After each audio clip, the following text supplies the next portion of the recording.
Something is deeply wrong. You can feel it. So what has happened to us? And what should we do about it? Join the Finding Gnosis Show. It's an open panel for people trying to figure out what's really going on in this strange existence, and what we should be doing while we're here. Join us as we all find Gnosis together. Gnosis is knowledge. We need to find out what's going on. We need to find out what we should be doing. Chat soon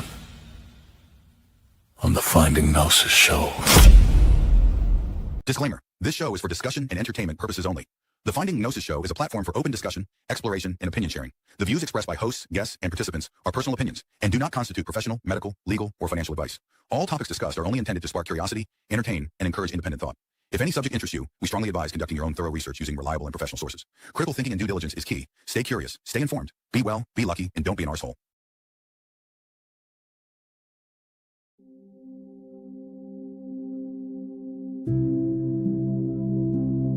Take a slow, deep breath in and let it go again. Breathe in and slowly release. One more time. Breathe in deeply and let everything go as you exhale what is. Let your body settle even more. Let your shoulders drop a little further. Let your jaw soften completely. Let your hands rest wherever they are. Let your feet be fully supported by whatever is beneath them. There is nothing you need to do right now, except be here, what is. From this quiet place, gently turn your attention inward and ask a very simple question. What is? Just that. What is? Don't try to answer it with your thinking mind. Simply hold the question and see what rises on its own. What is? What comes into your awareness right now? It might be a thought. It might be a feeling. It might be an image, a memory, a question, or a quiet knowing. It might be a sensation in your body, a tightness somewhere, or a softness.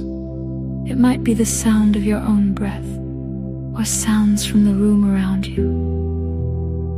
It might be nothing at all. Just spacious silence. Whatever it is, notice it.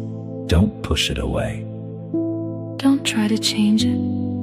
Just watch it arrive. What is? Now ask yourself very gently, why did this particular thing come forward right now? What is it trying to show me? And then ask the deeper question. How might this be valuable to all of us?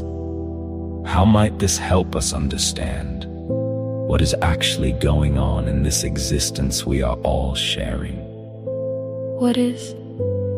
There is no pressure for it to be profound. It can be simple. It can be strange. It can be personal. It can be cosmic. It can be a question you've been carrying.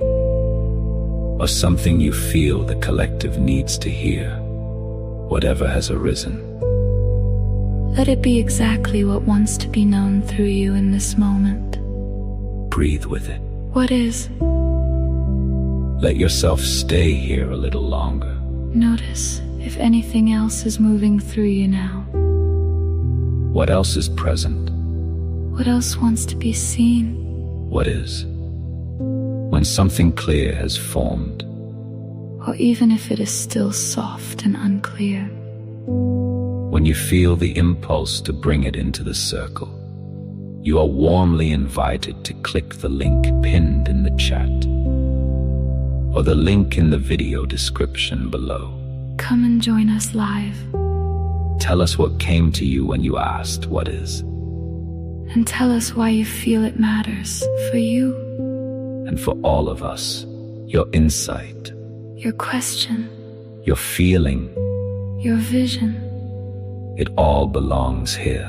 There is no wrong thing to bring. Only what is true for you in this moment. If you are too shy to come on, Ask yourself why.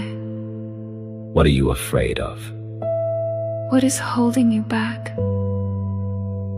Maybe it is holding us all back in our ability to get together. Maybe we need to talk about it. You can also simply type whatever you want in the live chat.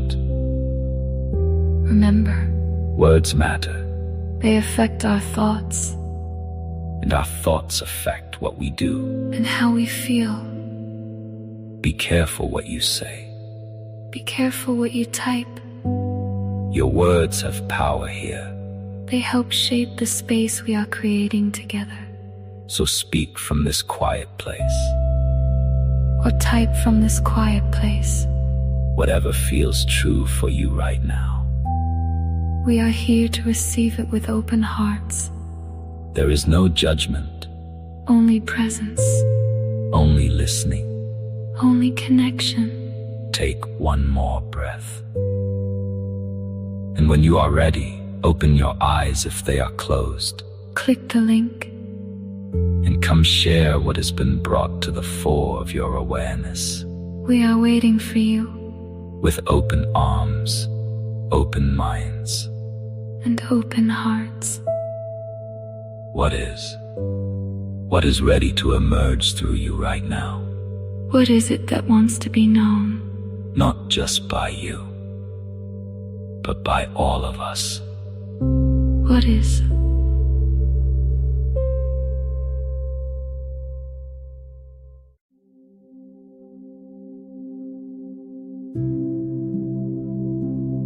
Take a slow, deep breath in and let it go again. Breathe in and slowly release. One more time. Breathe in deeply and let everything go as you exhale. What is? Let your body settle even more. Let your shoulders drop a little further. Let your jaw soften completely. Let your hands rest wherever they are. Let your feet be fully supported by whatever is beneath them. There is nothing you need to do right now, except be here. What is? From this quiet place, gently turn your attention inward and ask a very simple question. What is? Just that. What is? Don't try to answer it with your thinking mind. Simply hold the question and see what rises on its own. What is? What comes into your awareness right now? It might be a thought. It might be a feeling. It might be an image, a memory, A question. or a quiet knowing. It might be a sensation in your body, a tightness somewhere, or a softness. It might be the sound of your own breath, or sounds from the room around you. It might be nothing at all. Just spacious silence. Whatever it is, Notice it. don't push it away. Don't try to change it. Just watch it arrive. What is? Now ask yourself very gently, why did this particular thing come forward right now? What is it trying to show me? And then ask the deeper question, How might this be valuable to all of us? how might this help us understand what is actually going on in this existence we are all sharing? What is? There is no pressure for it to be profound. It can be simple. It can be strange. It can be personal. It can be cosmic. It can be a question you've been carrying. Or something you feel the collective needs to hear. Whatever has arisen. Let it be exactly what wants to be known through you in this moment. Breathe with it. What is? Let yourself stay here a little longer. Notice if anything else is moving through you now. What else is present? What else wants to be seen? What is? When something clear has formed. Or even if it is still soft and unclear. When you feel the impulse to bring it into the circle, you are warmly invited to click the link pinned in the chat, or the link in the video description below. Come and join us live. Tell us what came to you when you asked, what is? And tell us why you feel it matters for you. And for all of us, your insight, your question, your feeling, your vision. It all belongs here. There is no wrong thing to bring. Only what is true for you in this moment. If you are too shy to come on, ask yourself why. What are you afraid of? What is holding you back? Maybe it is holding us all back in our ability to get together. Maybe we need to talk about it. You can also simply type whatever you want in the live chat. Remember, words matter. They affect our thoughts. And our thoughts affect what we do. And how we feel. Be careful what you say. Be careful what you type. Your words have power here. They help shape the space we are creating together. So speak from this quiet place. Or type from this quiet place. Whatever feels true for you right now. We are here to receive it with open hearts. There is no judgment. Only presence. Only listening. Only connection. Take one more breath. And when you are ready, open your eyes if they are closed. Click the link. And come share what has been brought to the fore of your awareness. We are waiting for you. With open arms, open minds. And open hearts. What is? What is ready to emerge through you right now? What is it that wants to be known? Not just by you, but by all of us. What is?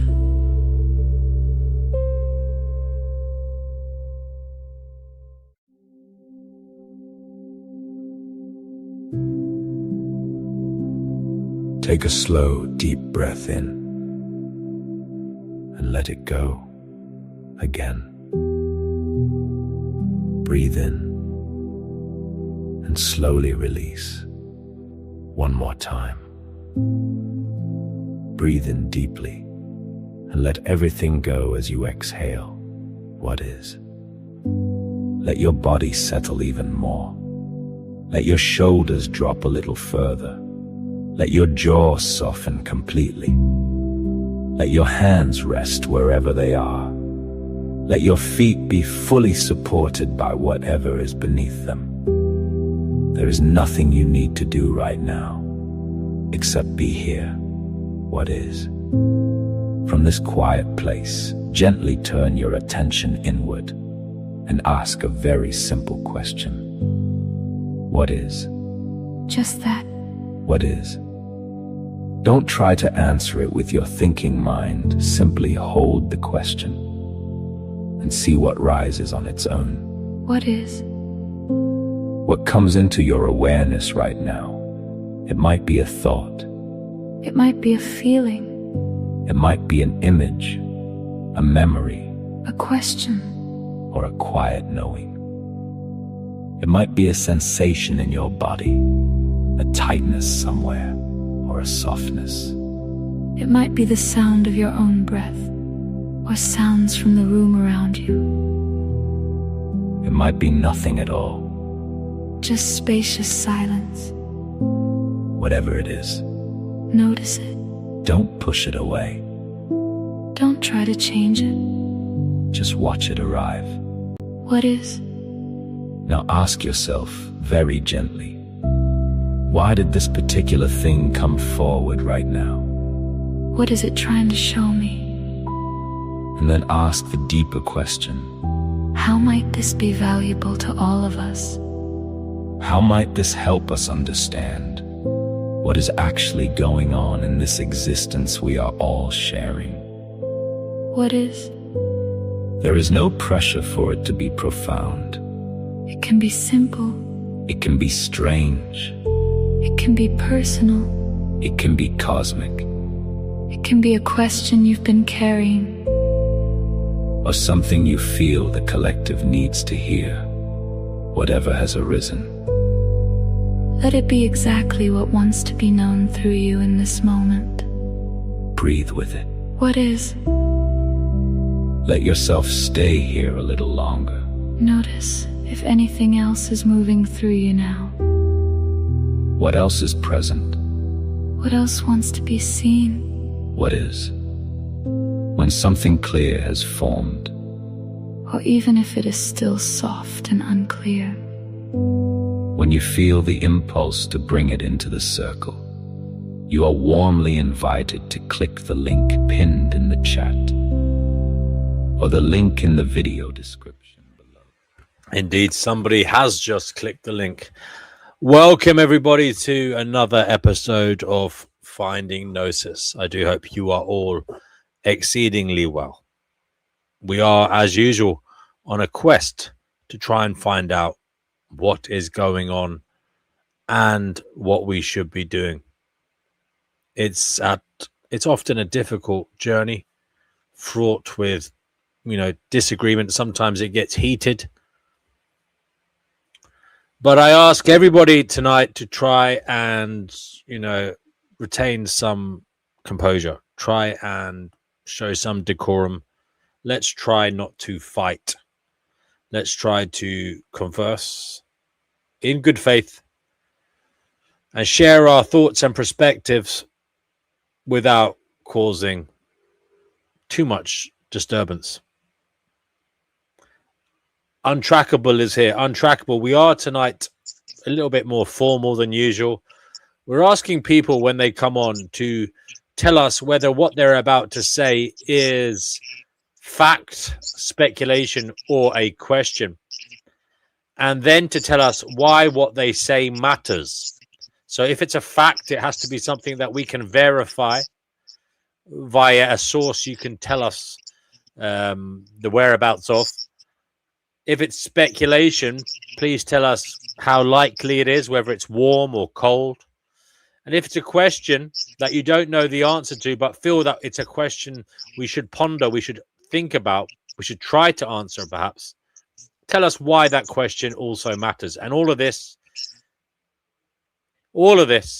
is to try and find gnosis. And by gnosis, I mean knowledge that will help us all individually and collectively perhaps find out what it is we should be doing in this existence that we are currently experiencing. Untrackable, welcome to Finding Gnosis. Thank you for clicking on the link and starting the show. I appreciate you. Go ahead. Fact, speculation, or question, Untrackable? I guess it would be speculation. And the word would be love. Because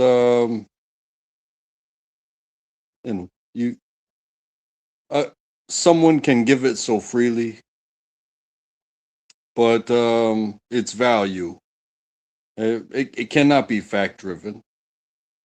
It cannot. You can't prove that I love you. It is just me saying it, and to others as well. It's speculation.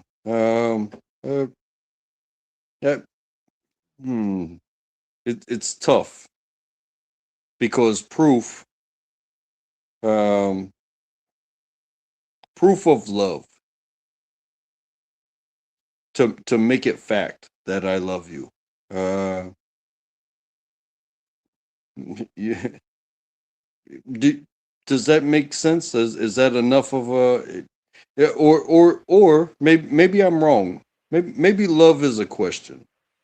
How do you feel about that? Are you? It's a fact. People say that they love people. It's a fact that people feel like they love people. Um, I mean, it's a fact. I would say love exists. You know, it is an emotion. It is a feeling. I mean, it may bring out different things in different people, but I believe it exists. Untrackable. So, are you asking me whether love exists? Oh no, it's fact, I mean, look. speculation, At the end of the or day, you could argue it's it's oxytocin, it's serotonin, it's all these feel good hormones in the brain collating some kind of immense satisfaction, immense need to be around a person, to be with a person. I mean, that's kind of one end of the spectrum, untrackable.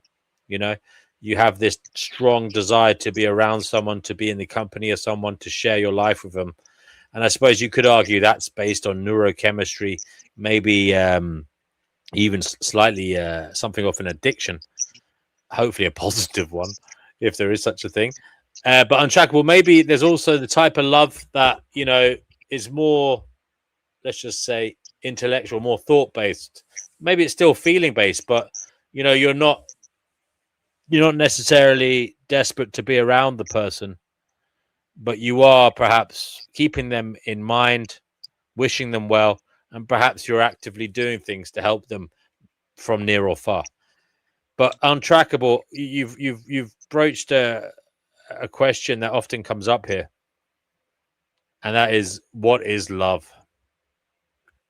and that's why I think it can be a question as Yes, well, yes. I because think okay, I, we'll go there then. That's a good starting point. Untrackable. The question is, what is love? And but you have to also say why that matters as a question. Go ahead. In our journey to trying to find out what is going on, what we should be doing. Go ahead, untrackable. well, questions need to be answered, and so the You could have asked any number of questions. Why does this question in particular matter?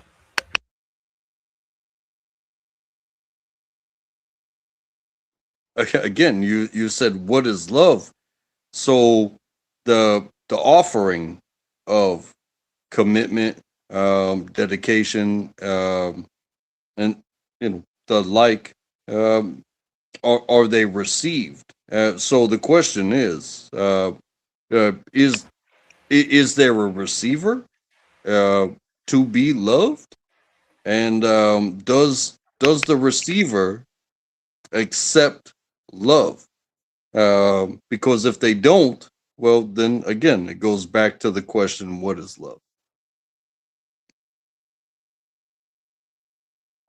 Untrackable. Does it matter whether the person receives the love or not? I mean, can't you still love someone despite how they react to you? I mean, it doesn't I just because you love some doesn't mean you have to get in their face about it. You can love them from afar, as I said. You can wish them well. You can, you know, you can even work towards trying to help them, perhaps from afar, if you want to. Cougar says, "Love is what?" And that is the question on Trackable. And by the way, sorry to be a stickler for the rules, but you've brought up this question: what is love? And I want you to say why it matters that we should consider that question. Why should we consider that question? Why is it important for us to consider the question, what is love? Why is that important to us as individuals and as a collective? Well, I think you mentioned it, about the denial, the refusal to receive. It doesn't deny love, because the love is still out there. So if I say I love you, I would do anything for you. Um, I would put myself in hard places. Your acceptance is not necessary. It will not change my love for you. It you know the love still exists. It does not need your requirement of the receiver. I did mention the receiver. However, if the receiver does not accept it, it doesn't not mean that the love doesn't exist. You understand? Crazy Guru is here via the conduit of his wife's YouTube account, and that is he asks, "What does love mean?" Well, maybe Gracie can come on and answer that question himself. Dead Inside says, "Love is what you tell someone when you want something." Do you agree with that? I mean, it may be that you want something good for them. Maybe you want them around. I mean, yes, I would say that's true, wouldn't you? You want something for them, The best. even if they're not around. You want their memory to be cherished. You want their legacy to be thought of as good. Are we welcome to the fray, brother? I'm not exactly sure what that means. Welcome to the fray. But if you're around me and I am capable, I want the best for you. So if somebody has to go through the hardship, if I must step in, and that winds up being about 1% of the community, of the existence of people, is 1% will say, "Hey, I will take the hardship for you." Thank you for that. OE, brother, I know you said you're getting ready for work. Hopefully you have time to give your thoughts. Or you, by the way, guys, you can talk about what has been spoken about before you come on, or you can feel free to change the direction of the conversation, talk about something else. It's completely up to you. Go ahead, OE. Yeah, I do. I have a little bit of time before I have to head out the door. Excuse me, but I do eventually have to get to it. But I have two facts I wanted to talk about. So it's on topic and it's also relative to what I observed yesterday. But before I jump into that, I'd like to just respond to what Untrackable is saying and what you were saying about this love concept. So love, however people want to define love, fundamentally, I think your definition needs to include two things. One is about respect, and then the other one necessarily would have to do with mutual, right? A concept of being mutual. So without those two premises, I don't think you could actually have love. So I have this saying where you cannot love or respect other people more than you love or respect yourself. Anything else is a parasocial relationship. So when it comes to respect, if you don't respect yourself, you don't have a fundamental understanding of what respect is, and it's not possible for you to respect other people. If you don't respect other people, you obviously don't respect yourself, because again, you lack understanding of what respect actually means and the value, the inherent value that it has to yourself. When it comes to this love concept, if you love somebody or you claim that you love somebody, you think you love somebody, and they don't love you back, this isn't love, this is infatuation. It could be something like enabling. It could be self-loathing. There's a number of different labels you would have to ascribe that would be much more accurate than to say you love somebody who doesn't love you back. That's logically incoherent, in my opinion, how I define love to be. So just to stay on track with what Untrackable was saying. So, but OE, can't you love people despite how they? I mean, there's different kinds of love. Like you can have a kind of a love for others in that you care about them, even if they don't like you. Maybe they hate you. Even sure, brother, but that's not love. No, that's not love. You can respect other people. You can no, I don't think it is. You can respect other people, right? And you could care about other people. You can admire other people, but love is a very unique concept. And if it doesn't include respect and mutual, right, a symbiotic relationship, it's not love. It's something that's parasocial, asymmetric. What about a parent with an estranged child who goes a bit wayward and they don't see that? Do they not still love their child despite that child going AWOL? You can care about somebody and you can respect them and you can hope for the best for them, but that's not love. Really? I don't know, OE, because like they love the child one day, the child's there in their life, the child walks out of their life, does it change that drastically just because the child's not around anymore, and just because the child? Yeah. I mean, at one point the child is. Sorry, go ahead. What you're talking about, brother, is the feelings that that child brings to you. It's actually a very self-centered thing that you're doing, and you're projecting that out onto that child. But you're not actually, what you're doing is you're feeding into your own sense of value, your own sense of what makes me feel good about myself, what brings me happiness. This is actually one of the things that I agree with when it comes to the antinatalist claim. There are people who are having children not because the benefit of the child, but because it makes them feel they want to be a parent. They want to pass their genes on. They want their name to continue, so on and so forth. This is a very selfish reason to have a child. If you're going to bring another person into existence, it needs to be for the right reason, a mutually beneficial reason, right? Yeah, of course, but you can have your reasons at the outset, but life happens and things change, and despite best laid plans and intentions, people fall out. Do they not still love each other? No, once you have an imbalance, then you have something, like I said, it could be more of an infatuation. So a parent can have an infatuation with an estranged child or an abusive child, or a child can have an infatuation with an abusive parent, right? But you can't have love because it needs to be balanced. It needs to be reciprocal, right? It needs to be symbiotic. If it's not mutual, it's not love. What level of reciprocation is required? I mean, what about if you have an intellectually deficient child who can't communicate with the world or its parents, and basically, do the parents not love that child? They love themselves, and they love the idea that they're doing something altruistic, right? That's what they actually love. That's interesting, Owie. That's interesting. Okay, you wanted to bring up something else, brother. Was it? You said based on yesterday? I think you said you had something else to say. Yeah, I do, and it'll take me about 5 minutes to land the plane. So why don't you and Untrackable sort out what I just said and maybe get into the chat a little bit, and then I'll be right back with you.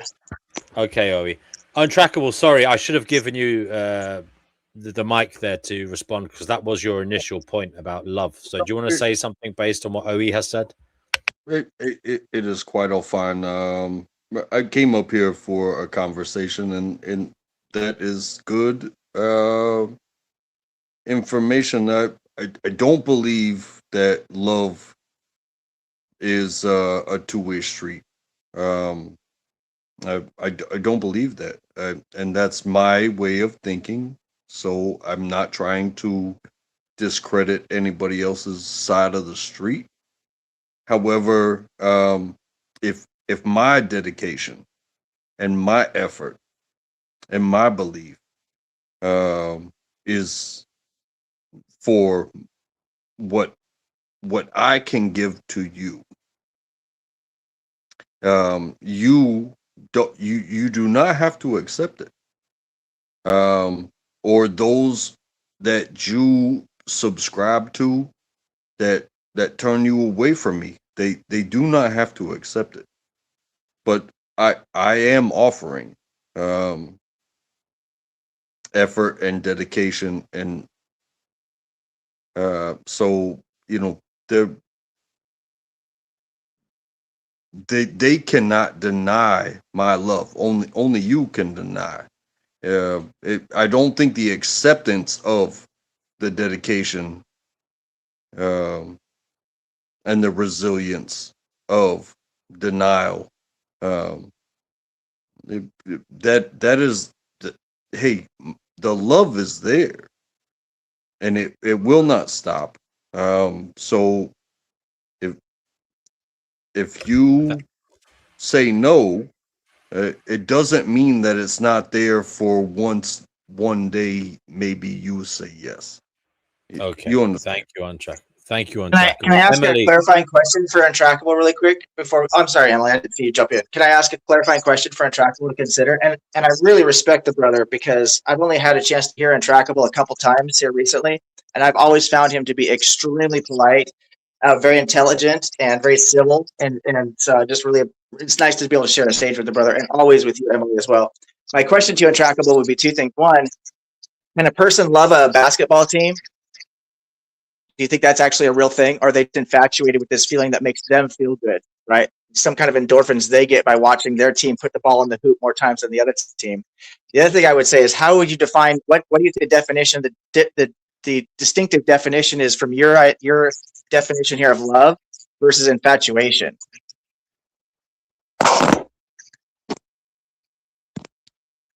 Well, I think there's levels to these things, and I think the word love is abused. So love of a team. Like I'm a Carolina Hurricanes fan. So when they lose, it's like, oh, do I still wear the gear? But when they win, do I still, do I parade this around and make everybody else look at it? Versus something like my child, my child, and then she can lay down in the middle of the fucking floor in the grocery store and whine her ass off because she wants something. And it's like, hey, I love you enough to tell all these people that you're going to get your ass off that floor right now. And I'm going to count to 3. And if you don't get your ass up off that floor, not only are you not getting what you want, but I'm going to carry you out of here. And I don't care what none of them think, because I'm about to teach you a lesson today.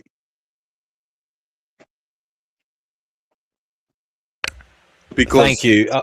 And Trackable, I just want to bring Emily in briefly, give her a moment.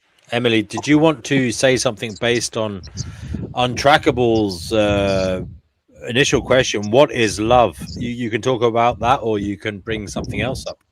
Yeah, that's a great question. I heard OE and everything and thought it was interesting.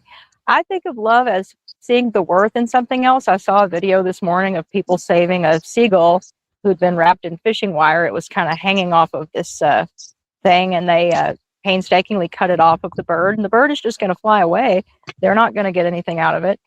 So they see the worth of, that bird could live, or it's going to hang there and starve to death. I think that's love. I think standing in solidarity with a person in another country that you're never going to meet is love. And I think your family is love. And I do agree with Untrackable. There's different levels to things. Obviously, you feel chemically bonded to your family and those really close to you, like OE is talking about, that mutual love.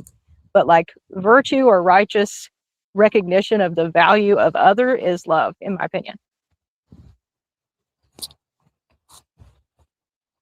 Yeah, I mean, I think it's useful to look at the classic Greek types of love and the modern kind of psychological views on it. I think there are varied, kinds of love, and they play different parts in our lives, and it is based on, either desires or attachment, to others. And it can be, as I say, it can be like a chemical cocktail in the brain, or it can be deeply psychological. But it's different, I suppose, in everybody. Everybody has different ways of feeling love, and some of us don't feel the bonds in areas where others feel them immensely. There are people out there who are aromantic, for example. They don't have romantic inclination. Then there are people apparently who don't have maternal inclinations or paternal. And there are people that don't value friendship, camaraderie between others. But then there are others who maybe value that more than anything in the world. In terms of human relationship, they value friends more than family, for example. Yeah, for me, it's Cougar Doom will probably agree. It's a chemical cocktail in the brain. It's neurochemistry. It's bonding us. It actually has a side effect of making meaning in our lives, gives us something to do, as in to try and protect others, to try and move towards others, to try and build a future with others. That's the side effect of it. And I suppose the side effect is that's there to try and ensure we survive as a being, and also to help us spread our genetics into the next generation. I do want to say that there was an understanding between me and the other fellow about mutual. I found that very interesting. Yeah, I did do. too. Because I did not grow up with my father, but I did get to know my father, and so the time that we spent together after, you know, so many years of being apart, when I got time to spend with my father, um, there became a love and an understanding that, you know, hey, your life will not be mine, and that I am a product of your life, but it doesn't have to be that way, and that the conversations that we had were so important, and so when it came to love, it is so important that I learned that I came, you know, from a coordinated event, and you know, the societal affect of it, it just didn't happen. So, you know, when I get to see the man that was responsible for being with my mother, uh, there's I had to learn respect, but I also accepted it as like I would not be here without you, no matter how the situation went down. Does that make sense to you? I think so. It's Sorry. logically coherent. I mean, it's not like something that's completely unreasonable to say. I don't necessarily agree with I think what the conclusion it leads to. I would definitely think that what Cougar is pointing out in the chat is very important to how I come to this understanding myself of this love, is that this biological reaction that a mother might have to her children, right, is again not what I would call love. This is a biologically reinforced adaptation that we have evolved to protect the species itself, right? Because the Is species that not at the driven, basis it's a of is that not at the basis of all love, though? If I'm not being a reductionist, but there probably is like an evolutionary basis for it all. Sure, you could absolutely say that. And agency. Why I say what I say is because you can have the mother that was there the entire time, and to just to get to meet your father, um to make that important in your own life, to understand for your lesson is to understand that it's like, hey, this is where I came from. There is no me without both of them. So who you spent more time with, of course that's going to affect you more. But to think that you are without that one also, I felt lucky to spend so much time. So thank you for that. Well, I think that this brings up a very interesting point, because when we talk about, I think at this point on this panel, at least, we're all old enough to have lost somebody in our lives that's important to us, right? And sometimes we think that we love this person even though in their absence, but I don't think that's possible, because there's nobody there to love. So what we end up loving is the idea, the abstraction of what that person represented to ourselves. So again, this is really a representation. What we're really feeling, this emotion, is based on ourselves, and I don't think that's actually love. There's nothing there to love. It's a self-satisfying, it's a self-soothing. It's all But these things that feed into our it may can be be. healthy. Hmm. I'm not saying these things are unhealthy. I'm I just was going to saying say that for me, it may I be think self-soothing, but that's just. I mean, that's part and parcel of it. It's not just self-soothing. It can also hurt. it can affect us in many ways. And I'm not saying that this is fundamentally unhealthy per se. I just don't see it as being love. I see that love as being something that's reciprocal, that's mutual, something that benefits both people, both parties, and the foundation is based on respect. And because respect is a necessary precondition for love, by my definition of love, I don't think there can be one-way respect. I think that if you actually respect the behaviors of other people, right, then you are, and those behaviors are terrible, right, then you are lacking self-respect, right? We can respect humanity because we respect the humanity within ourselves, right? So I think that this respect, if it's a necessary precondition for love, then it must be mutual, right? Well, I get what you're saying. I would, I kind of sorry, go ahead. then I would also question what you think of a man. What is a man? Now, do you mean like it as a gender role, or is it like a Homo sapien? You do your best. Well, I'm happy to answer That's a any long question. I get the impression he's talking about the role of a man. What is the role of a man? What should a man do? I think that's. Am I right on track? Yeah, I don't think.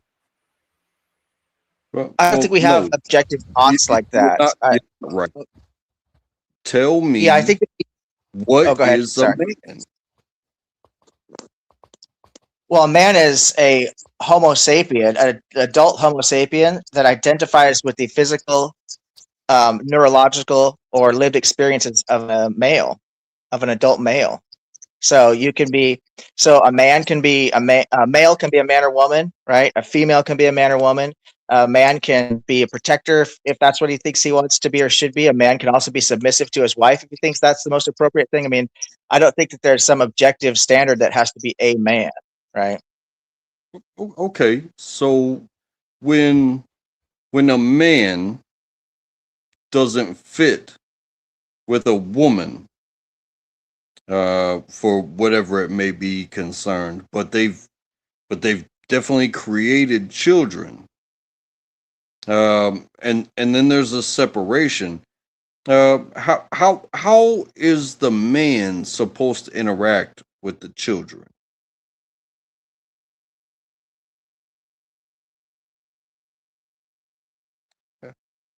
Please. Oh, yeah. I'm, and I don't want to put words in your mouth or misunderstand this. So correct me if I'm wrong here, but it sounds to me like you're talking about something that's like spatial and temporal, physical interaction, whereas I'm talking about a emotional relationship, an emotional connection. Well, I waited in the driveway for many years for my father to show up. Each and every time he said, "Hey, I'm gonna show up," and then it would be like, "Hey, I got to the hotel. I'll see you guys tomorrow." I've been through it, brother. So there's no telling me that I didn't find a way to love my creator. As at the same time to have raised by my mother. So please. So yeah, I would say, and I can relate to this firsthand, because I was abandoned by my biological father, and I know exactly what you're talking about. The times of sitting in the driveway waiting for daddy, quote unquote, to show up, and daddy never comes. I've been down that road, brother, and my heart goes out to you because I know that's can be difficult on a child. However, I would say that this is that parasocial relationship that I'm talking about. Now, that's not to say that you cannot eventually develop a relationship with that person. It sounds like you were able to at some point in your life, which is wonderful news because it helps to heal a lot of open wounds, right? But I don't think that was love for your father. I think it was a deep, deep desire that you had within yourself to have a father. And it really could have been anyone filling that role that could have taken care of that for you if a real man would have stepped up to the plate and filled that role. So if you would have had, like in my situation, I had an incredible man who adopted me. And he, to this day, even though he's no longer with us, I still think of him as my father. Now, I was adopted 6 different times. So technically, I had 7 fathers I could have chosen from, right? But one man separated himself from everyone else, taught me how to be a man myself, how to be a good person, how to be a hard worker, the value of honesty, so on and so forth. All the things the traits that I actually value very much today, I learned from this man. And I had a lot of men to choose from, right? So anybody could have filled that role. But when I was that child, before my what quote unquote stepfather, the man I call my father today, before he was in my life, I was that kid sitting at the end of the driveway, right? And at that time, I thought nobody else could fill this void. There's nobody in the world besides my biological father showing up that could, that can help me out with this pain that I'm feeling. But it turns out I was wrong. Well, sorry, Untrackable. I don't want to shut you down there, because I think I went through both. I had those moments waiting in the driveway when my father would get his weekend a year. That's how long I had to wait. And then it would be like, oh, it's like, it's a 5-hour drive, and I would count down the minutes. But, I had a friend, and my friend it was a solid father. And he took me everywhere and did everything. But my father,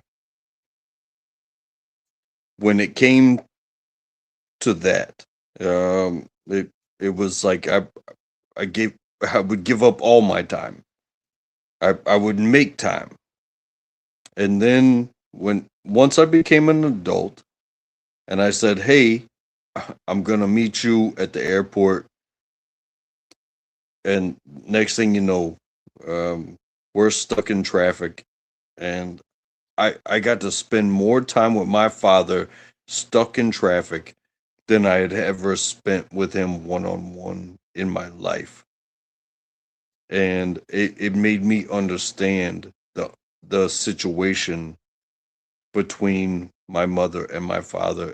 But that was just his side. It wasn't the whole story. It was just his story, and I'm thankful for hearing it. It's painful. Thank you. It's Thank you, Untrackable. It's Thank you, painful Untrackable. for somebody like that to hear that. Thank you, Untrackable. And Untrackable, sorry, brother, I do want to keep the conversation moving a bit. And I want to go back to OE's view, which I find the most kind of interesting. It's a very interesting view that love has to be mutual.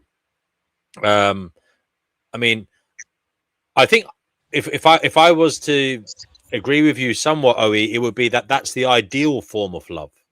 That's what we are aiming towards as people. We want that. And I suppose that's when, for example, one side starts acting up and not being reciprocal in their kindness towards another, maybe being nasty even, people are holding out that they will reach that ideal form of love that you value, this mutual love, this mutual kindness and care and concern. But I don't think that just because that's not there isn't love. I mean, what do you say? What other people call unrequited love? What would you consider that? That people consider that love. They say, I love somebody, but they don't love me back. Unrequited love. We've all heard about it, but you don't think that's a love?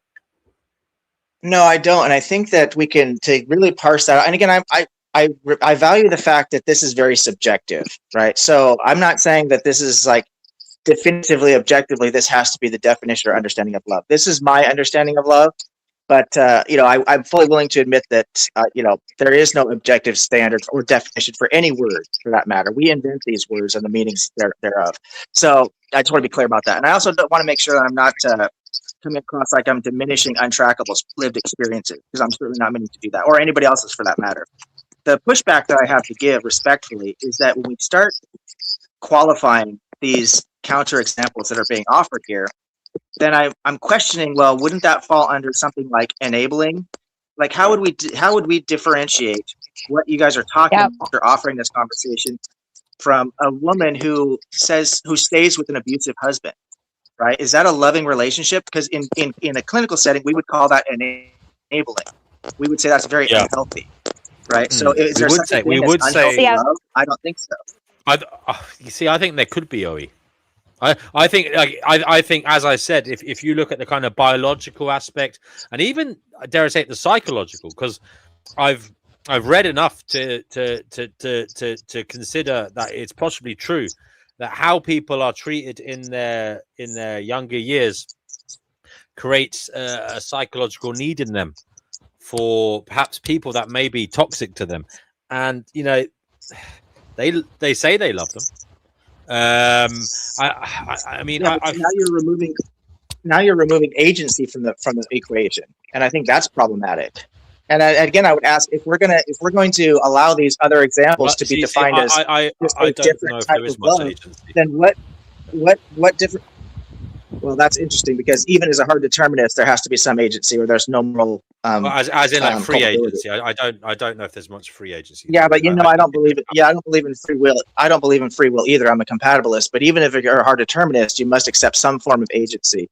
If you don't, then there's no room for moral culpability. At any rate, that's a separate conversation. But I would ask then, if it sounds like you guys are offering a difference without a distinction. So I say, what is enabling? What is infatuation? Well, it's just a different kind of love. So then what is infatuation? What is love at that point? I'm having a hard time even understanding what you were even talking about. Yeah, because I feel like I mean, it may be not the ideal kind of love. It's still love. As I said, there's an ideal love where it's mutually beneficial. Yeah. Everybody's treating each other well. That's the high ideal that we should be aiming for. We should try and move towards that. But people get caught in these unideal forms of love, in my view, where there is perhaps even abuse. Maybe it's unrequited. Maybe it's not satisfactory. But people stay in those relationships, and they say they love them. I mean, they do love each other. But as I said, it's biological, it's psychological, but it's not ideal. I feel like sometimes they don't. They are, but that I also believe free will is only so free because we are a combination of our genetics and our life experiences. And you're going to have people who have problems. Some of them will overcome those problems and some will not. And it won't just be because someone was kind to them or loved them, because it's internal and they have to want to do the work and be capable. And sometimes it's not someone's fault if they're not capable. Maybe they were really abused way too harshly in life. And it's a very difficult road to hoe. But when it comes to love, like you have your foofy feelings, like you mentioned a basketball team before, and I agree, that's not love. That is but it's kind of born out of love, maybe, and they want us to love things and to, aspire to do and be these things that we love, or like these people that we're supposed to have this admiration for. It all does probably start on an animal basis, like Cougar Dimmer's talking about, where, you have this desire to, procreate and to, be loved and to be loving and to be socially acceptable and all that kind of stuff. Jordan Peterson talks a lot about making yourself socially acceptable being like one of the best things a mother can do for their child so they'll survive. And this was always kind of instilled within us. But then at the same time, some of our best people are people that everybody thinks is weird and they're a maverick. And so we're able to think outside of these boxes. And I do think you can love the unlovable, meaning you can see the value in something while it's not at its best self. And there's no way that people don't love people that are estranged from them also, or who have wronged. Now, I agree, you don't want to be in a relationship and hang around with people that are abusing you. Subjecting yourself to that isn't self-love. Subjecting other people to it isn't love. So I agree with OE on that. But I do think you can see the value in messed up people. No, by the way, I don't think you should stay. Yeah. I don't think you should stay in it either. I'm just saying unfortunately it's still love. It's just not ideal love. That's what I was thinking. Shark. That shark would nothing but eat them. But they wanted to rescue the shark because they saw the value in the shark living. You know what I mean? Is it okay to, claim love, but also blame someone for your actions? Because, like, hey, I learned it from you, Dad. Sure. Hey, that is that where the love came from? So that way I can blame you tomorrow. I'm not sure I follow the second part that what you said. Well, hey, um, but what I am is your fault. Does that make sense? Like an abusive parent, you mean? Yeah, let's go with that. Yeah, I feel like, I think a lot of us have experienced having a parent who was a complex person who, at times you saw that they love you. You felt the same Yeah. way, obviously, because it's natural. And then at other times you're like, what's wrong with this guy? Then you learn about their childhood and you're like, oh, I know what's wrong with this guy, his childhood. So, and you can feel some empathy for that. But when you don't know what's going on with the person, it's harder to, have those kinds of feelings of understanding. But you can Yeah, love I've them, been in that definitely. boat as well, Emily. I completely get that kind of thing, that you can have, for example, a parent or somebody who is hurtful towards you sometimes, not all the time, but sometimes, and maybe does things wrong a bit, but they still love you, and it can be very hard to accept that as a child and even as a teen, as you grow up. But with experience, you see what made them, what formed them. And I suppose this is the kind of question, and I go back to OE on this: where is the tipping point? Because surely at some point someone will do things that upset you or do things that aren't nice. When is it too much and when is it forgivable, and like when do they still love you is what I'm saying. There must be a kind of tipping point, a scale that tips over to say this is no longer love. The tipping point is when they were doing whatever it was that they were doing. Yeah, that's one, or say one action. Is it one action? Is it two actions? I mean, how many things have to occur for it not to be love? And that might be difficult to kind of How hard do I have to be to get you to understand that when I am no longer here anymore, that you will suffer and that you have to make things happen for yourselves? How hard do I have to be? But blame me for the drugs. Blame me for the alcoholism. Blame me for everything. But what are you gonna do? Are you gonna do it different? Or are you gonna do the exact same thing and blame me? I showed you. I showed you. I showed you what pain is. I showed you how hard it is. What are you gonna do? Here's an interesting comment from Cougar. He says love has nothing to do with the all. It is not macro, it is micro and personal. And I think he's hit the nail on the head there. I think love sometimes finds a way in the most remarkable circumstances, where you wouldn't think that there was a possibility of love. And I do think there are victims in this world of terrible, extreme circumstances who show acts of love towards the people who did the deeds to them. And sometimes it is forgiveness. Sometimes it is understanding.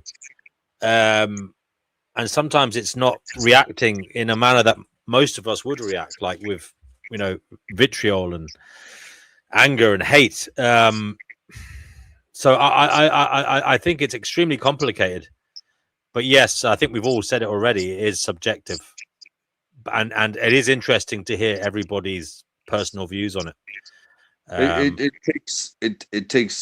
takes every ounce of every single one of us to live our lives and to have witness to what it takes to get over things or to whether you get an apology or not, whether you have the opportunity to question these people that Guys, that sent you down that road. It's not their fault. Once you know, it becomes on you. Knowledge is power, and you if you have the opportunity to question these people, then after you get the knowledge, after you've received everything you could get from them, whether it was from growing up or asking them questions once you got the opportunity as an adult, like a one-on-one or however it may be, you can't put blame on them once you move on from that. I hear you, brother.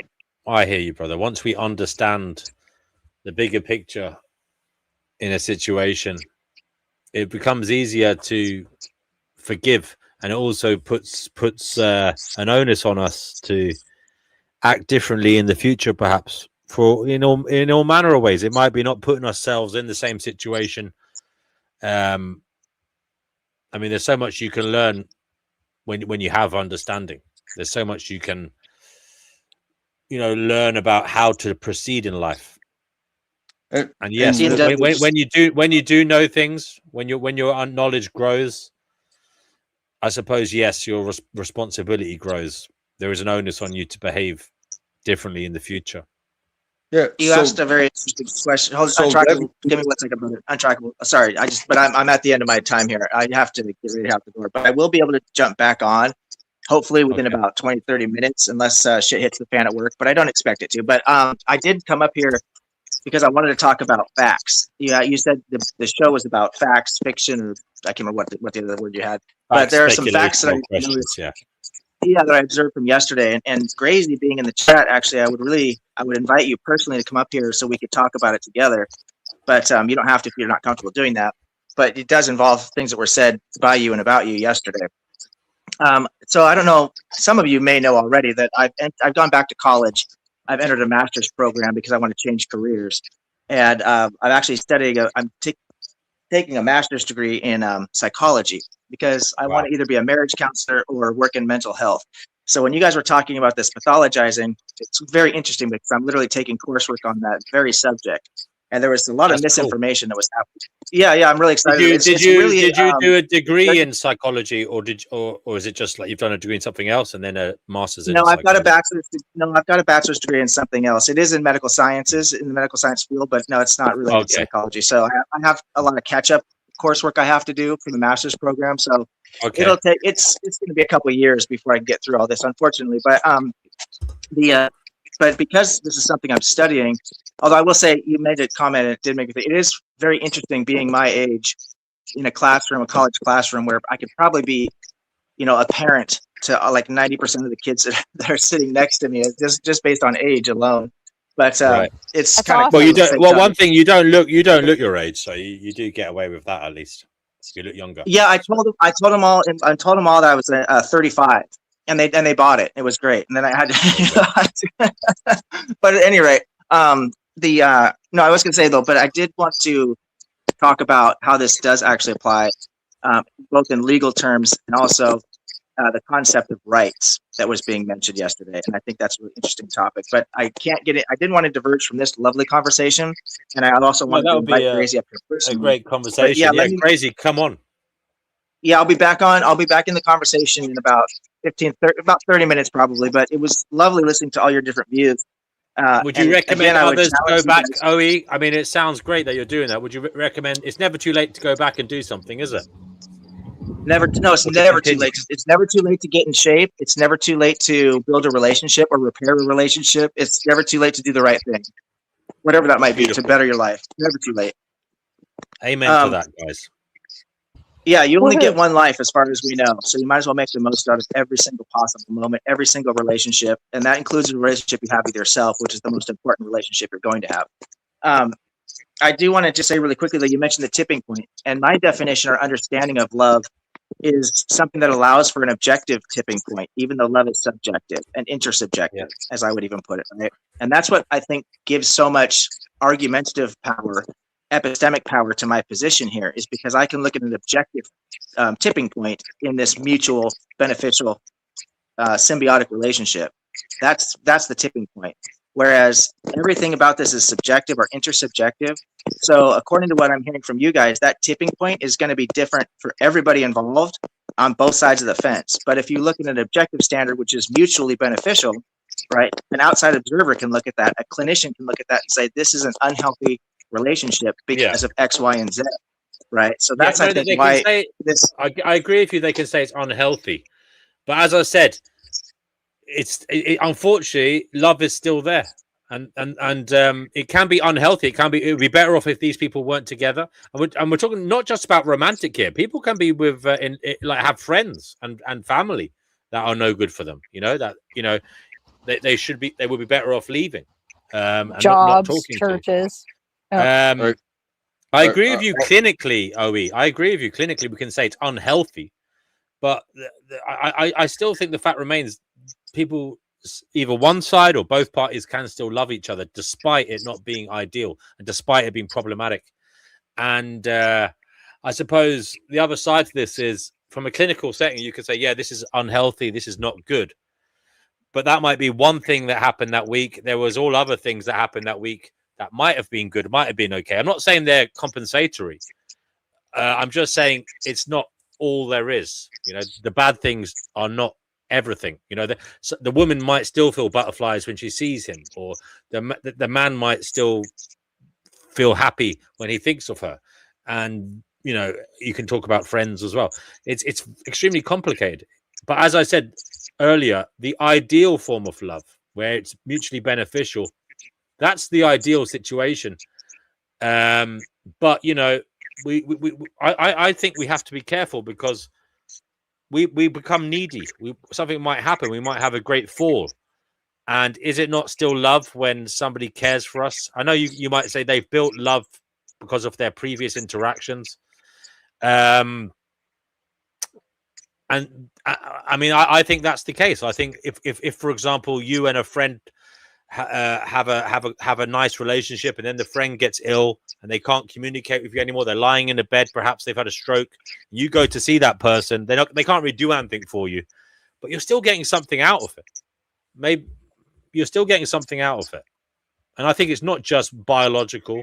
You're not just getting spurts of hormone in your brain. You're getting psychological needs met, and you're getting probably philosophical. I suppose that is psychological, but yeah, you're getting your needs met by them, even if they don't appear to be doing anything for you overtly. Yeah, like and even a dead person, even a dead person is still... Sorry, I'm sorry. There was a bit of a lag. I apologize. Let me know. Talk over you there. By calling all of this different types of love, in my opinion, this just lacks explanatory power then, right? What is, like I said before, how do you differentiate that from loving a sports team, or loving a flower, or, loving the sunset, or whatever it might be? You can say you love anything. Loving an abuser, how is it different? We know that we can say it's parasocial definitionally, right? So that has explanatory power. But when you're just going to call everything love, then I could say, well, is there any such thing as enabling? Is there any such thing as self-loathing? Is there any such thing as infatuation? And if you say yes, then I say, well, you're offering a difference without a distinction fallacy. I mean, I just think sometimes a maniacal infatuation can be a kind of love. It's not a healthy love. I mean, I've known people who've been in relationships and they've had that maniacal infatuation at the beginning, and then later on it tapered off, and they've remained together, and they do love each other. I suppose that maniacal infatuation led to what later became a kind of, I suppose, fairly beige relationship. But they still love each other. It's just love comes in different forms. There's also compersion, where you want to see something good happen to somebody else, even if it doesn't really benefit you. You might even be a little bit miffed at the person. But I would agree with OE, because if you think about these definitions, if somebody was truly harmful to you or to other people, then you wouldn't call that love exactly, to wish the best for them, because it's not a mutually beneficial, even for society, type of thing to try to help harmful people be harmful. What you would be doing, though, is wishing for them to not be harmful. That would be love, and it wouldn't be particularly getting you anything. So I think there's something underneath all of that that is about wanting the best for your immediate family, yourself, and then also the community. Probably within any kind of love is based on that kind of an instinct. RT Moo says, isn't a qualification in psychology as worthless for earning a living in the real world as a degree in history? I'm not so sure about that. I mean, there's lots of psychotherapists, there's lots of people who work in supporting people who in times of crisis, they earn a good living, but maybe he's not in it for the money. It's not all about maybe he earns his money in different ways. There's people who do things for vocational reasons, RTMU. But I suppose, OE, do you want to say anything about that? Yeah, no, that's a fair question. For anybody who's interested in a career in psychology, I would encourage you to look into the job market, to what a degree in psychology, especially a master's degree, can open up opportunities. It can open up for you. For one thing, there are a number of careers out there where all they want is a degree. They don't care if you have a degree in basket weaving or whatever. They just want to show that you have the stick-to-itiveness of getting through a formal education, that you have the things that a formal education brings, such as social skills and understanding HR things, blah, blah, blah. So any degree can be beneficial to a person. I don't think a person should be concerned about wasting money on a particular field necessarily. When it comes to psychology, though, there are a myriad of different careers that you could have. So the reason I'm going for a master's degree is because I want to open my own practice, because I'm an entrepreneur. But you can work with just a bachelor's degree in psychology in a number of different career fields, HR fields, counseling, case manager. I mean, I could just go down a huge list, and I just look it up yourself, and you'll see there's just a number of careers that can be related to a degree in psychology. Yeah, I mean, you can even work in sports psychology. You can work in advertising. I mean, there's so many things you can do with a psychology degree. It's not just client facing, as in like you're not just doing psychotherapy. There you go. Specman is here, guys. Hi everybody. I have Robin. a question. Hi, I have a question for Objective. How much of a leap is there in between the bachelor's and the master's, and would it be, like, say, possible to first get the bachelor's and then work for somebody else, get some experience under your belt while continuing to do your master's? Yeah, that's kind of a tough question to ask with just one blanket statement, because it depends on a lot of different things. It depends on your bachelor's degree, what your credit hours, how much of that actually applies to your master's program. And different universities are going to have different criteria for their master's program. So that it's all variable. So for me, because I have to shore up some of the credits that I have from my previous degree, don't actually don't carry over, because they're unrelated, even though it's still in medical sciences. So I have to have additional credits that I have to shore up for the master's program, which means I could bang it out. The program I'm on, if I went full time and didn't have a career already, I could probably do it in less than 2 years, 2 additional years, if I really hammered it. But unfortunately, with what I'm looking at, it's probably going to be an additional 2.5 years if I really hit the books. But again, that's all going to be just dependent on the university and what you have walking in the door. As far as vocational training, on-the-job training and things of that nature, it's always beneficial as long as you can afford to pay the bills while you're doing it. It can be very beneficial because it gives you real-world experience in the field that you are spending a lot of money, time, effort, energy in educating yourself in. You might find, oh man, I don't want to be surrounded by all these crazy people, or maybe none of these careers are something that I'm really passionate about after all. So it gives you some real-world firsthand experience. Plus, it's something great you can add to your resume. And I have to walk out the door right now, so I'll be back chatting again in about 15 to 30 minutes. Thank you, OE. Thank you, OE. I have to head out pretty soon too. Okay, Emily, it's been a pleasure having you here as always. You too. Have a good one. Thank you, darling. Specman, today we're doing this more formal approach to matters. And when you say something, please let us know whether it's fact, speculation, or question. And also tell us why it matters and why we should consider it. Go ahead. Okay, I can get behind those rules. That last thing was out of pure curiosity, a fascination of adults that decide to go into higher education. You know, their motives, and I'm just interested in why people do things. Going back to the love thing, I believe that,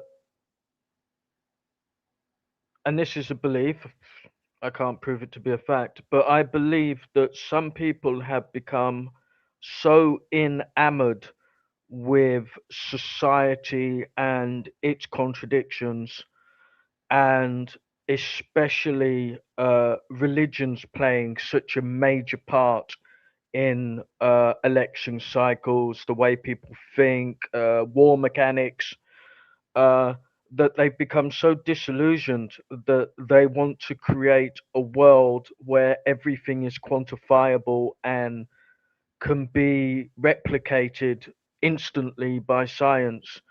And it forces them to doubt things like love.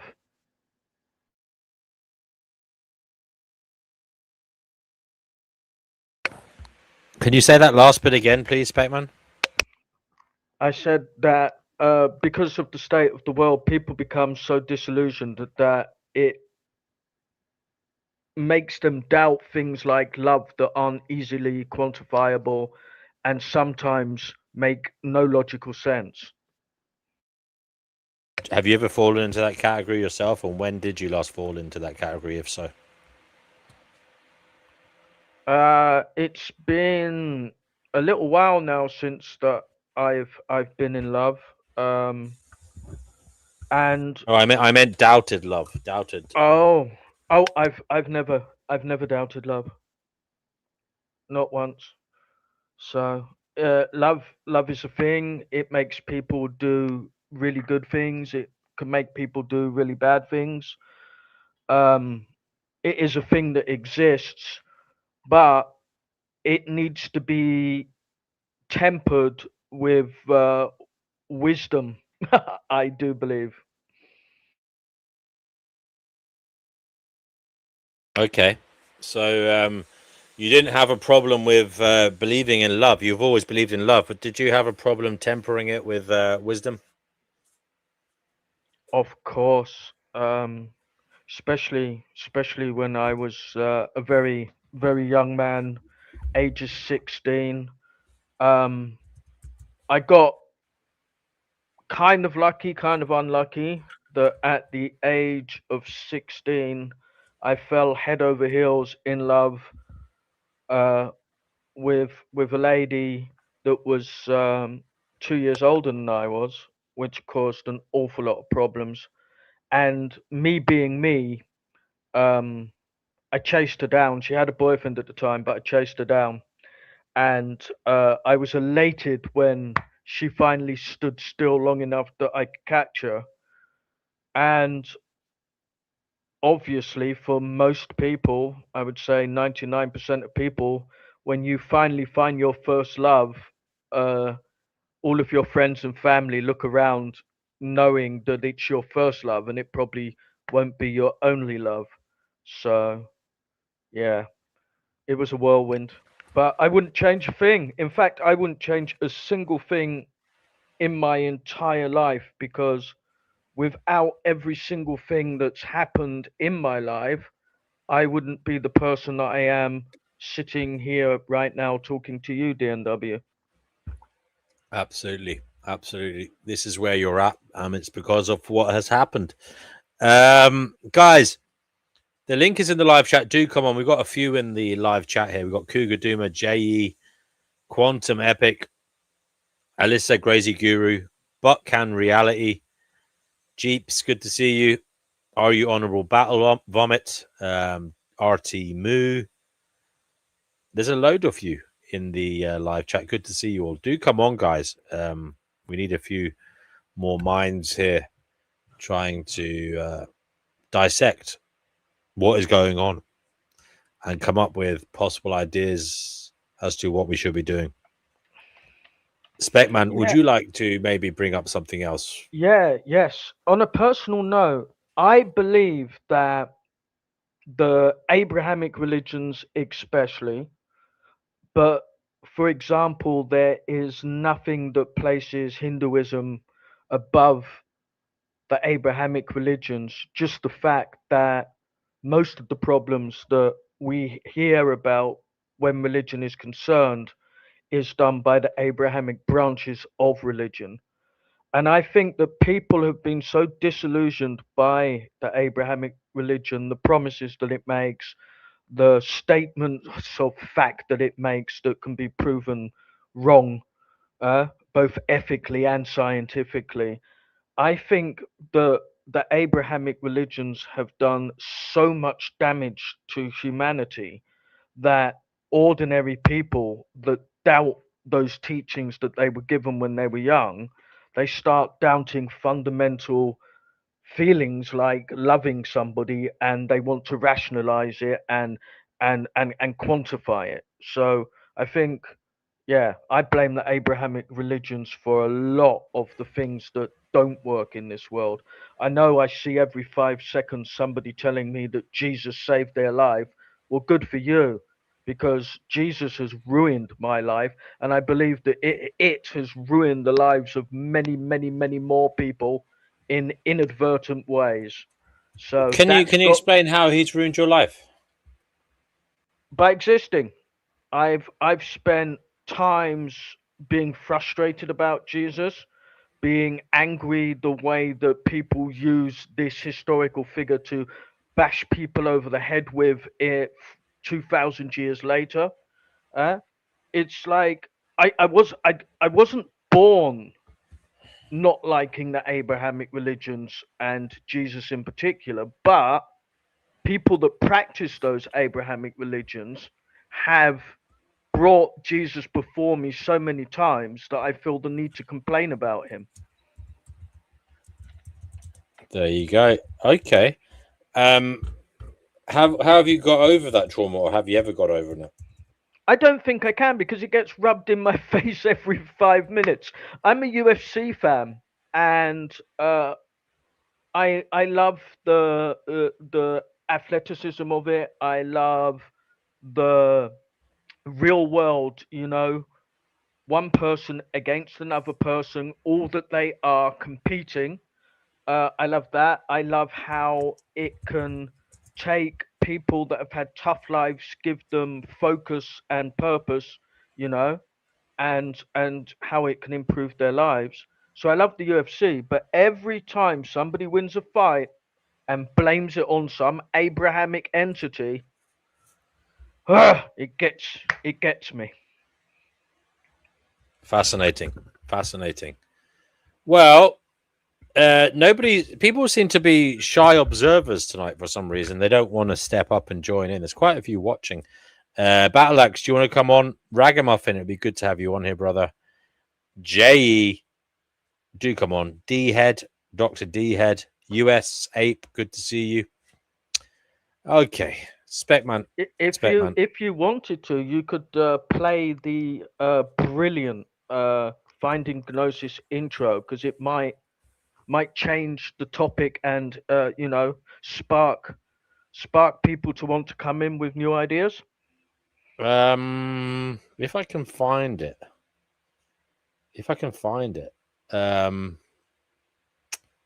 Yeah, if you want. It's so good. It's so good. It is so well made, DNW. I really enjoy it. Yeah. Is this it? Something is deeply wrong. You can feel it. So what has happened to us? And what should we do about it? Join the Finding Gnosis Show. It's an open panel for people trying to figure out what's really going on in this strange existence, and what we should be doing while we're here. Join us as we all find Gnosis together. Gnosis is knowledge. We need to find out what's going on. We need to find out what we should be doing. Chat soon on the Finding Gnosis Show.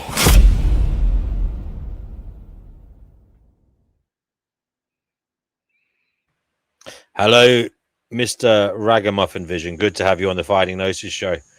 Hello, hello. Good to be here, and thanks for having me. Yes. Facts, Yeah. So I want to say something to Specman. speculation, or question, Ragamuffin. And whatever you say, tell us why you're saying it and why it matters to us. Go ahead. For sure.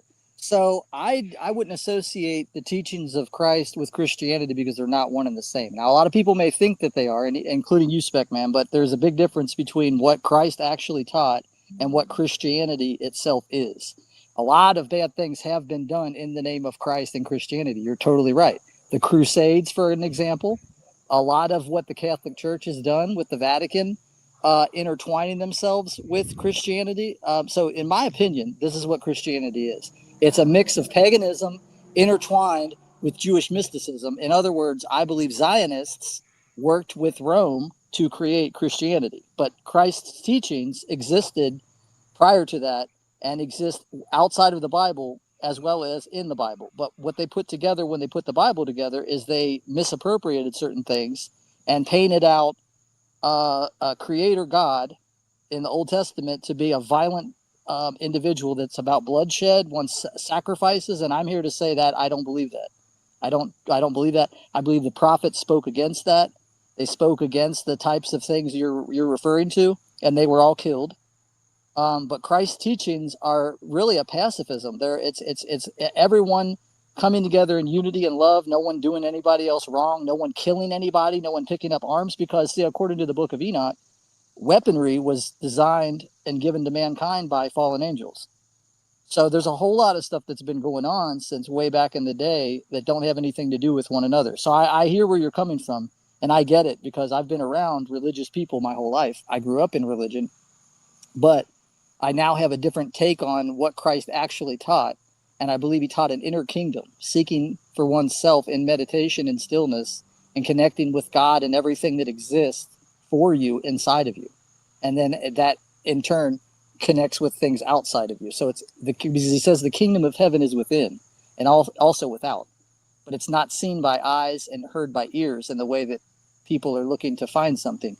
So I think that you find some more interesting things if you go down the rabbit trail of looking into Gnosticism and the Gnostic teachings of Christ, and individuals that say that during the missing years of his life, he was in India and he was in the Himalayas, in Tibet. So I think there's more to unpack with all of this than just saying every time you hear of the name Jesus or Christ that it instantly is associated with those bad experiences and what you just brought to the table. I just kind of wanted to give you some other food for thought. There are those of us that do follow the teachings of Christ that don't associate with that. You know what I'm saying? That don't justify browbeating people, going around judging people and pouring out judgment. I myself, I'm trying to watch this more and more each day, of not being in judgment. So what does that mean? Well, I have discernment, so I am going to judge behavior, but not judge the person. So in other words, I may think something's not right for me, but I don't always have to vocalize it to the other individual. You know what I'm saying? And I think that's a different way of operating. So I just wanted to separate the two, that I believe there are the teachings of Christ, and then there is this thing called Christianity, and just like a lot of the other world religions. And we have to kind of do our due diligence to seek out the truth, if we want to, amongst all these different things. Because there's truth in Buddhism, there's truth in just about every world religion. There's truth dating way back to ancient manuscripts and writings that they've tried to cover up and destroy. I mean, the Vatican is holding information they don't even allow people to have. And I find it silly. A lot of these Christians are like, well, this is God's word, right? There's 66 book canon, which is missing information. It has information put in. And Christ's own teachings in the Bible contradict teachings that are in the Old Testament. There's no justification for animal sacrifices, even from his own mouth. And what he actually said to the Pharisees, which were the religious group at the time, one of the religious groups at the time, He said, I tell you a mystery, go and learn what this means. I desire mercy and not sacrifice. But the original translation was never sacrificed. And then there's all this interesting stuff about, everybody knows the story of him flipping the tables, right?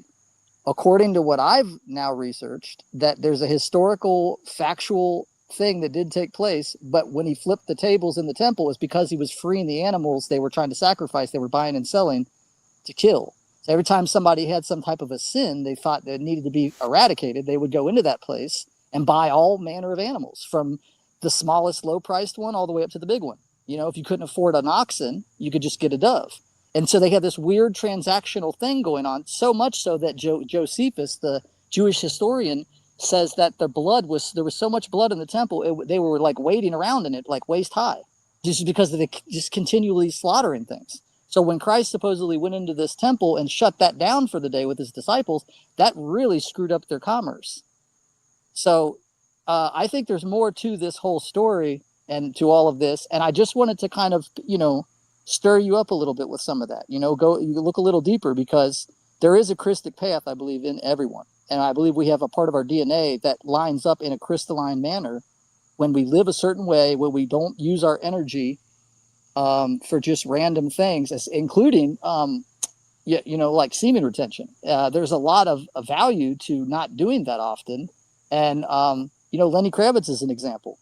He hasn't been with a woman in like 10 years because he found out that if he stores that energy up, he can use it for other creation purposes and life-giving purposes, because we are creators here. We are co-creators. We have the ability to speak things and think things that affect our reality. And that's something that a lot of the world systems don't want people to know. So I just wanted to throw that out there.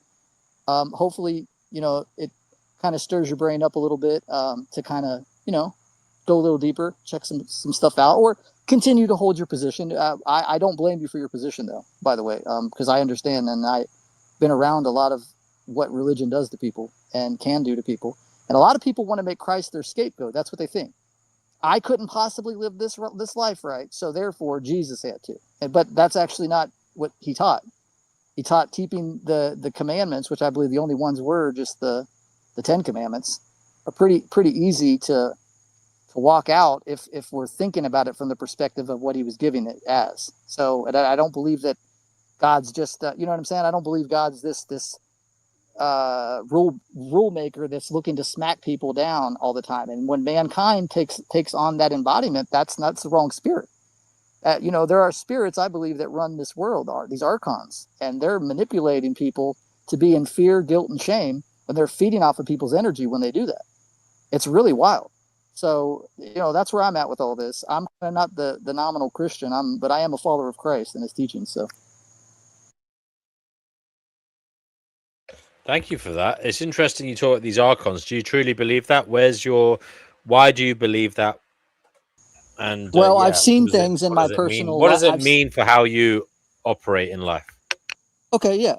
I've seen shadowy beings in different places. I've seen some what appears to be an entity that's operating in dark energy. And so what that does for my life, knowing that, is that as I try to operate in my speech, my thought, and my deeds around others and just by myself, when I'm just by myself, the more that I try to cultivate a positive mental attitude in the way that I speak, I have less sickness. I can tell you there is something to it, because for years, ever since I was a little kid, I used to always get sick, sinus infections, all kinds of stuff. And I can tell you there is something to this. In fact, I heard Dr. Wayne Dyer talk about it one time, where he was in a cab with some lady, and she was really like down for the count to the sniffles and everything. And he goes, "Oh, I'm so sorry you're not feeling well. I haven't been sick like that in years." And she got really pissed off at him, but he didn't mean anything by it. He was just matter of factly saying that there is a science behind the way that we carry ourselves. Our physical temple is originally designed to operate in a vibrational state of unconditional love. So if we're outside of that alignment in any way, then that's what these manifestations of the sickness and disease that hit the body. So yeah, a person that stays in perfect health has I believe an alignment that is just operating the way that we were intended to operate. Doesn't mean you're saying prayers to Jesus and opening up the Bible and this type of thing like that, but it's just a way of operating, the way you carry yourself, the way you speak, the way you think, the way you treat others. it does affect your physical health and your physical health. And I'm proof of it. I mean, during the pandemic, I'm the only one in my family that didn't get sick. They all had rounds and rounds and rounds of the you know what, and I didn't get sick once. I just attribute that to the way I was carrying myself, and that it was God in me doing that. And I believe God's within everybody. So whether we're conscious of it or we're not conscious of it. So that's where I'm at with that. But yeah, as far as my Archon experiences, I've seen things. I have some people that I've been acquainted with that have seen far more. There's a guy that I know of, rather. We've talked a few different times, but he's seen the beings of blue light through his meditative practices, and he's seen basically what look to be these positive angelic beings, and then he's also seen these Archon controllers. Now, some people say they see these things when they're under a lot of the influence of like a psychedelic, but I believe it's possible to tap in and see these things with or without some external thing that you utilize. So yeah, I think that answers everything you were saying, DNW. Question was The blue lights, these beings of blue light. Can you tell us a bit more about who they are, what they do? Well, they appear to be angelic. They appear to be like an angelic force of energy that are here to sort of safeguard the earth and influence people, circumstances. And I've never seen them. So I have seen halos off of lights. I have seen what looks the only beings of blue light I've seen are the police, I love that. Yeah. Actually, paramedics as well, and firemen. Sure. Yeah. I want to welcome Jack here. Jack, feel free to take the reins in the conversation and hit us with a fact, something that we can verify somewhere, maybe speculation or a question. And whatever you say, please tell us why it matters, why it's something we should think about. You know what? I forgot to give that more consideration. No problem. A fact, though, an observation, if I can share, because I was listening, I tuned in. Took me a while. I had some food, but I caught some of the more recent conversation, and Ragamuffin was speaking beautifully. Thanks, bro. That relationship with God and Christ, and going within for the kingdom and the answers, and how you treat each other and how you feel, it changes our chemistry inside. It really does. Well, actually, Jack, earlier on, Untrackable was on here, and he asked the question, what is love? And it got a really interesting array of answers from the likes of OE, Objective Ethics, Emily, myself, and Speckman as well. Would you like to maybe try and answer that question? What is love?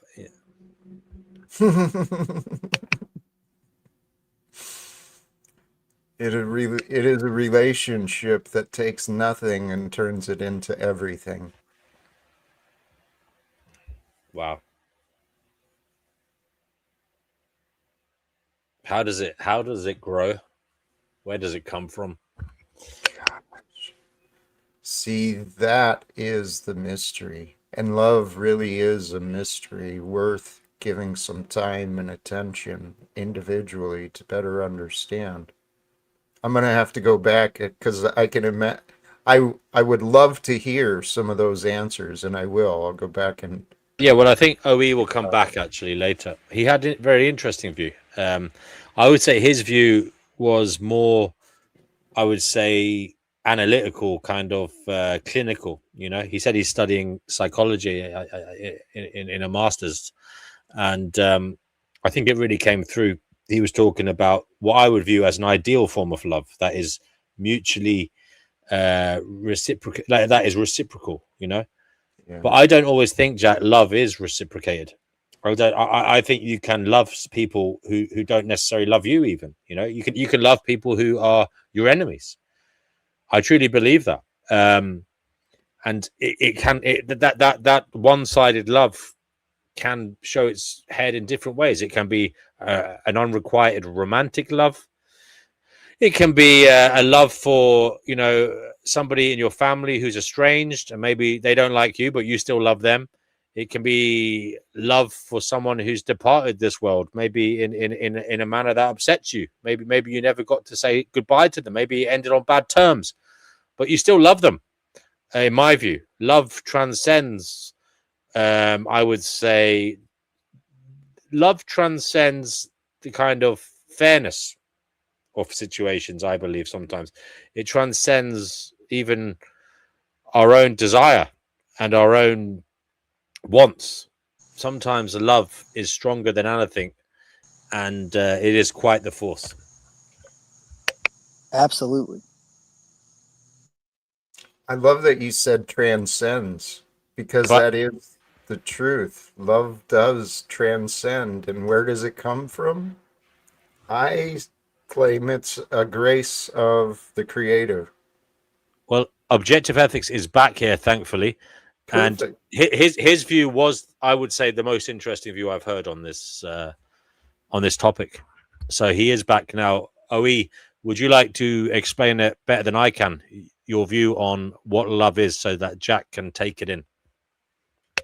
I'll be honest with you, I missed a lot of the conversations since I left. I had a meeting with the owner, and I'm covering one of my employees' lunch breaks really quick. So for the next 30 Okay. minutes, I'm kind of going to be on the floor, but I will be listening. But then I have some office work to do. I can come back and focus on the conversation. Nice to see you, brother. Always good to see you, Jack. Who else will say? Spec Man. Always good to see you, family. And Ragamuffin. That's. Although I disagree with most everything I hear you talk about, Ragamuffin, I think you have the best name on YouTube, brother. That's a classic, brother. I love it.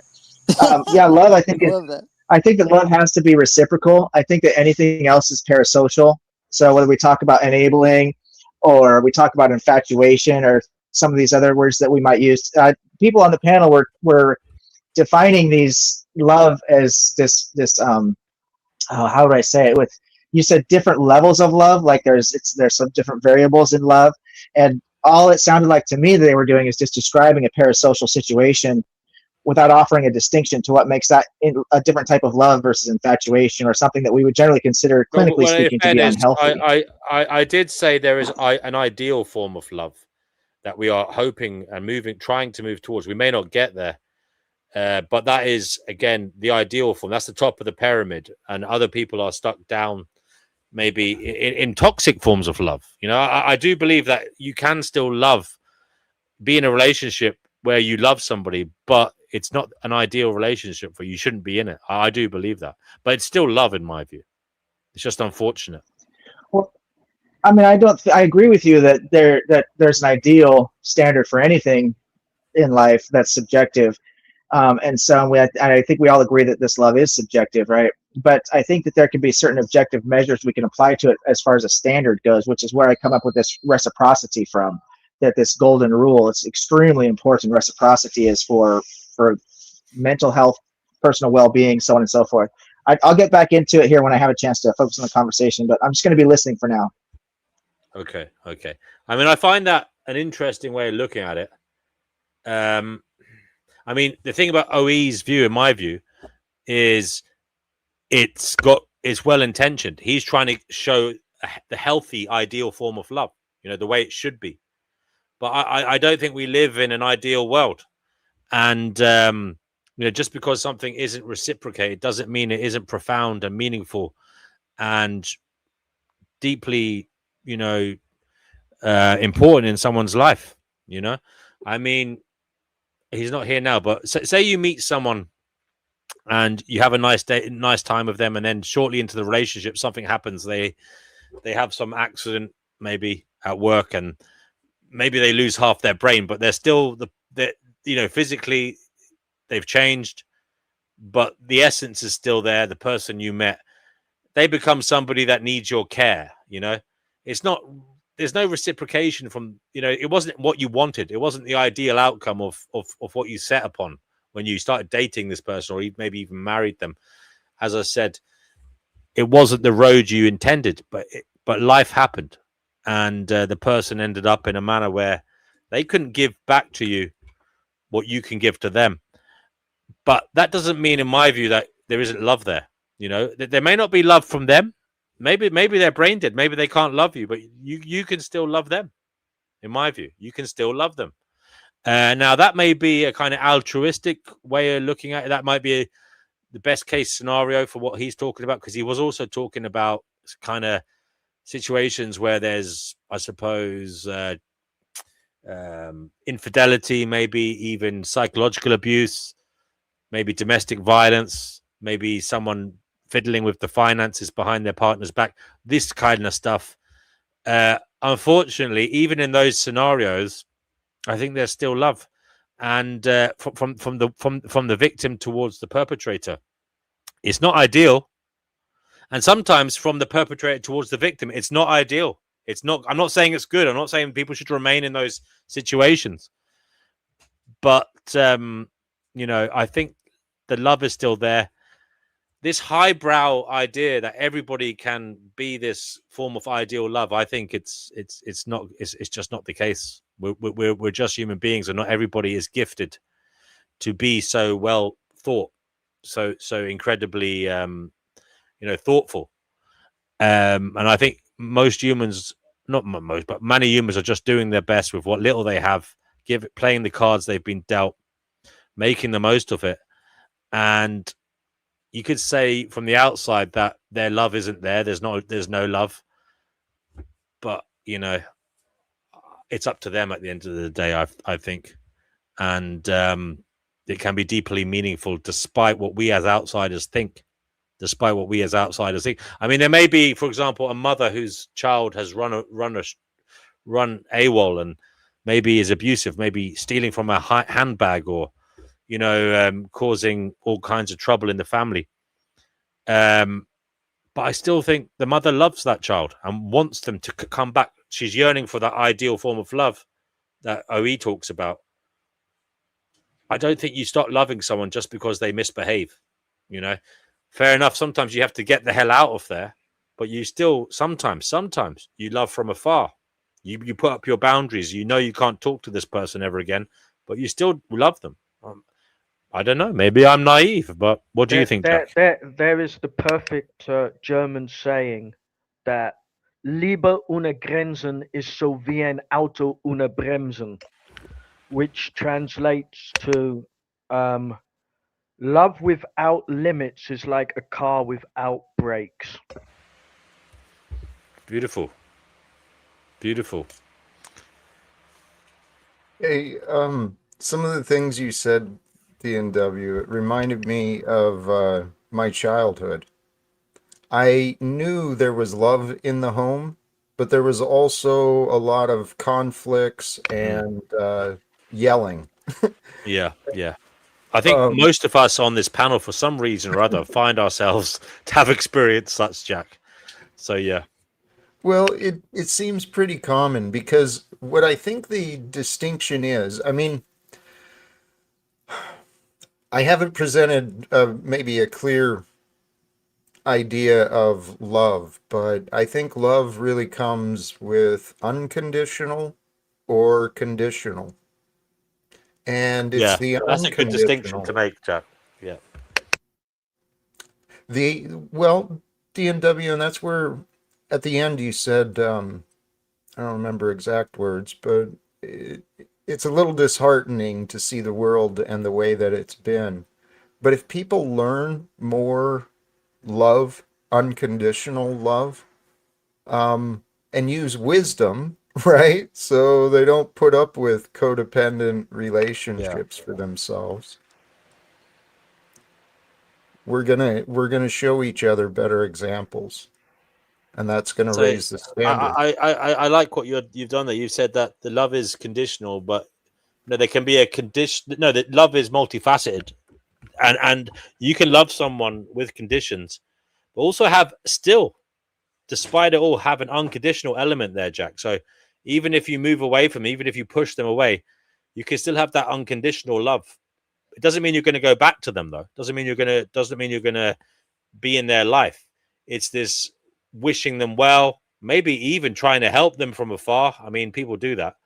It doesn't mean that you're going to be a walkover, and it doesn't mean it's not love. doesn't mean you're going to be physically in their life either.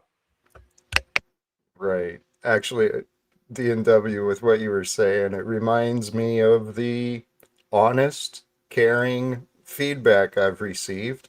I've presented it like I'm in one of those, many of those abusive relationships. I keep bringing them back. But I'm learning. Hey, Mr. Vibe, good to have you with us, brother. It's great to be back. Always love conversations with you guys. Lovely.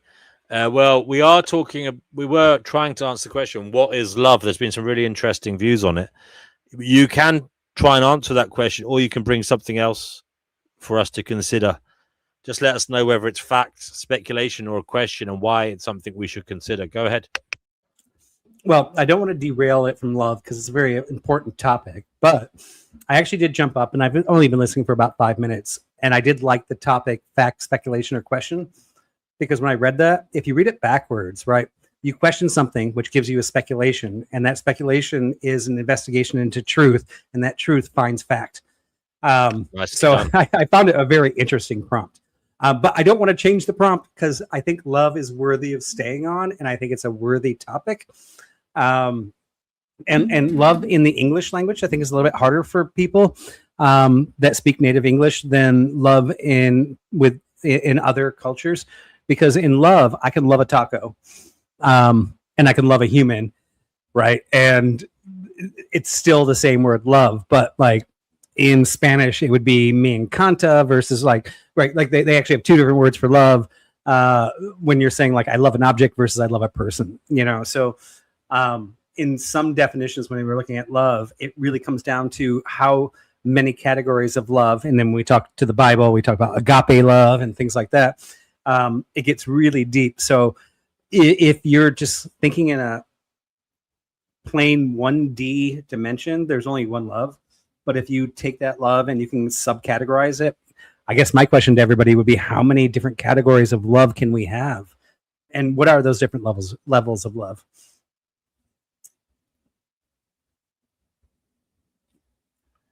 One. So I can love tacos, and I can love my wife, and I can love my sister, and it's all the same. No, because of your Spanish explanation. In Spanish is mi amo. Okay. Yo soy enamorada. But mi encanto es de comida. So it's not the same. So our love is crap. There is a better version of love, and just because we don't separate an intense like from love, that's our problem, not the rest of the world's. Oh, no. But I mean, ultimately, right? I mean, I think you're kind of agreeing with me in the sense that there are many different levels of love. Some languages actually explain those loves, different levels, right? And maybe not to the full effect of all the different types of love, like brotherly love versus my wife's love, right? Like I love my sister differently than I love my wife, right? But I mean, regardless of language, I think language sometimes helps us understand love a little bit better. But even if you don't have the language that has multiple layers of love, I think in any language we all understand there is more than one layer of love.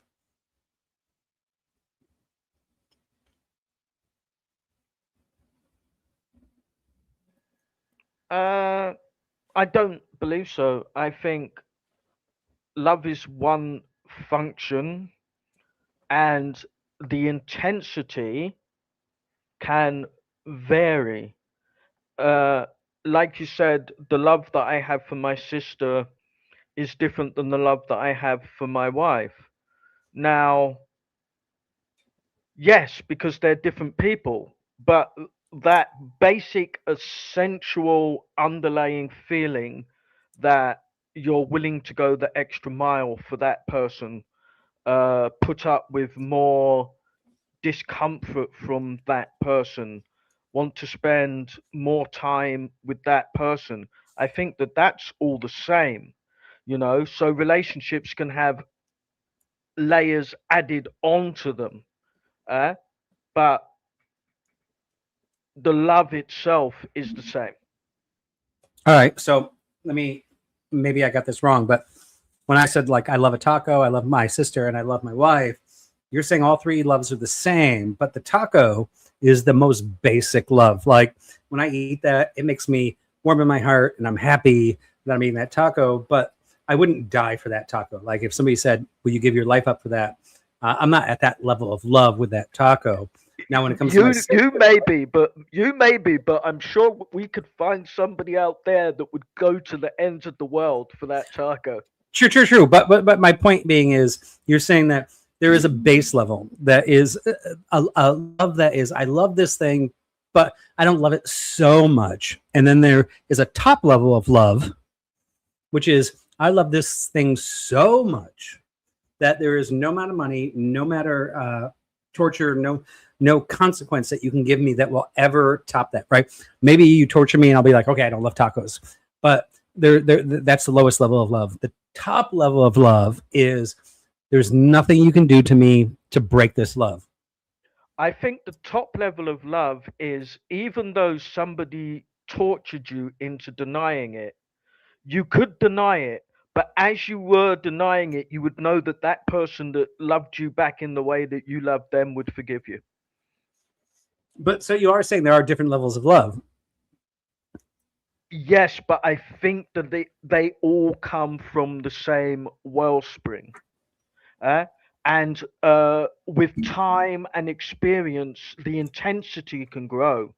The added additional things like trust and solidarity and support, and the person that picks you up, they're all just layers that get added onto this initial wellspring of love. Yeah, but I mean, I really did like. So I have love for my sister. I have love for my wife. I have love for my God. I have love for tacos. I would never want to put my taco above my God, right? So I would definitely want to prefer to segment those two types of love from each other, to not basically diminish this higher love versus this lower love. And why not define them as two different things? This is where my God differs from most people's God. My love for tacos is my love for God. Without God, I am not. So therefore, I cannot love. And it kind of disturbs me that Jack's agreeing with me, but that's okay. But I'd like to hear from Jack. I love Jack, by the way. Good to see you. But I mean, on this like hypothesis of like the increasing of love, if the love for the taco for me is basically like the 0 level love and it just keeps on increasing from there, then wouldn't hate just also be love, but on the negative level? And they're like, you're sitting here saying, no, all love's the same, it's just different levels. Well, then hate is also a level in your diagnosis of this, but just on the negative degree, right? So you're basically just saying there's one emotion and it's just all switching left and right. No. In my universe, hate is not the opposite of love. It is the absence of love. Well, actually, I didn't say it was the opposite. I just said basically it's just another degree. It's just a degree.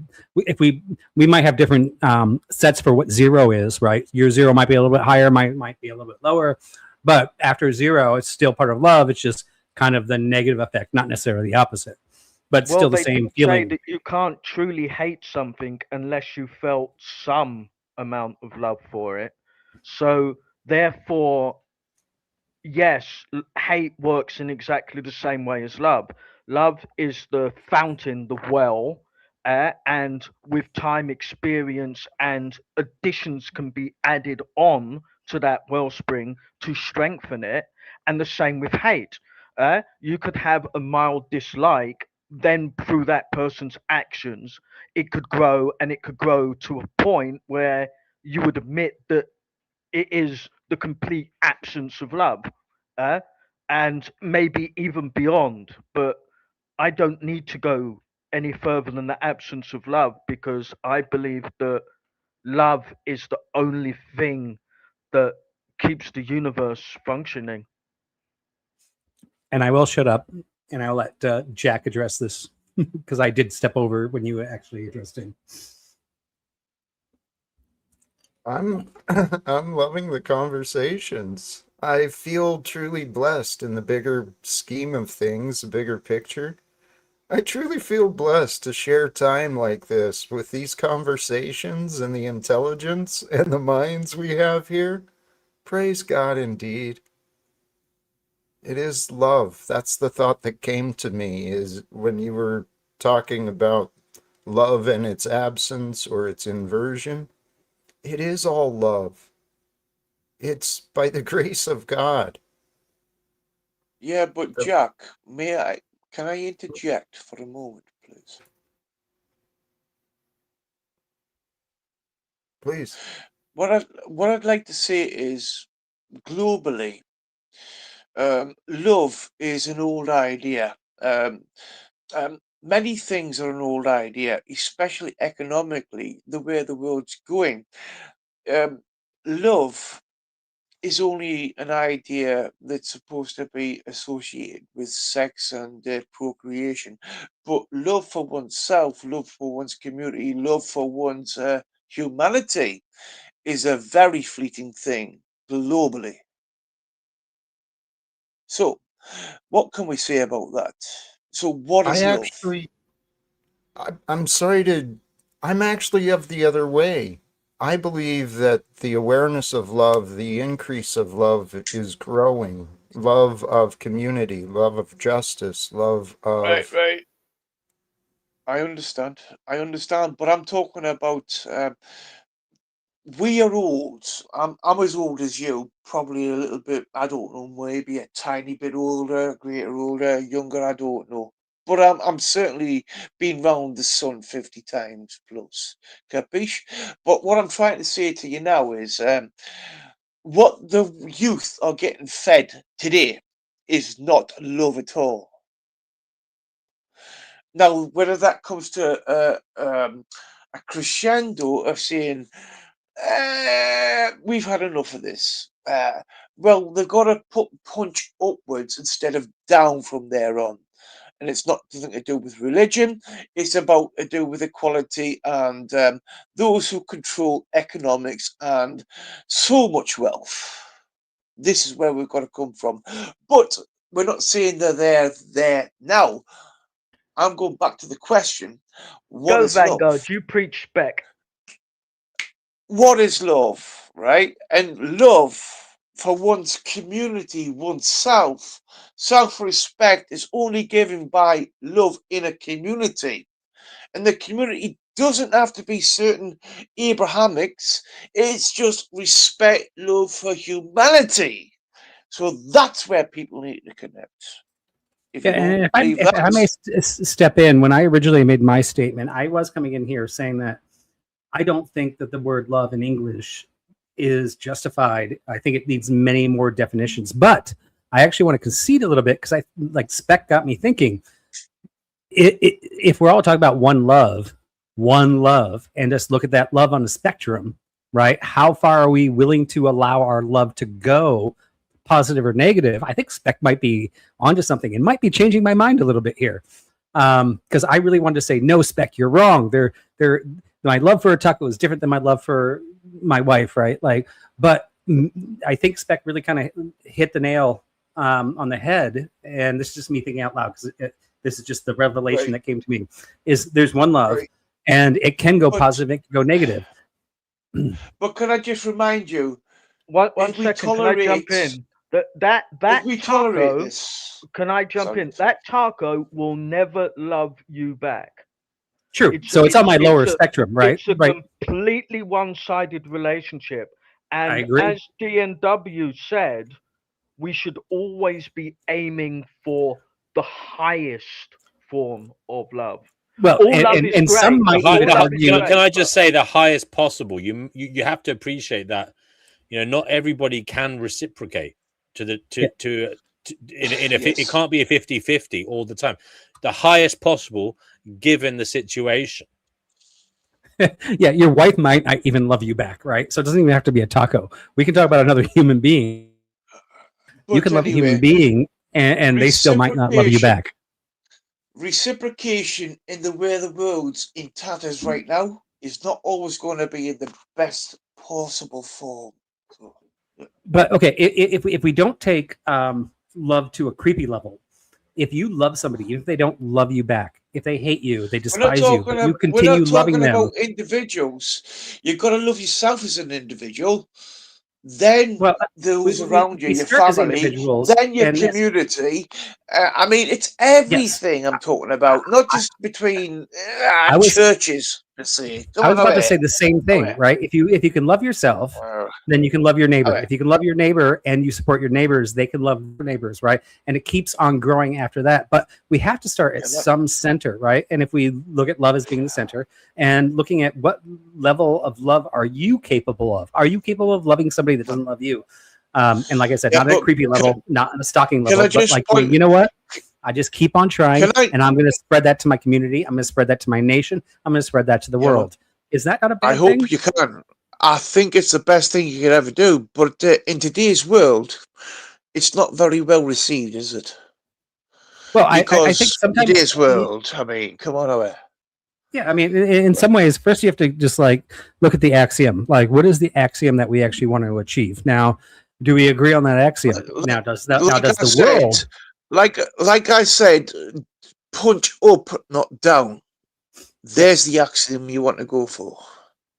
So, and then we come to your question. Like, okay, is the world where our axiom of punting up is happening? And you and me would both probably agree on this. It's not, right?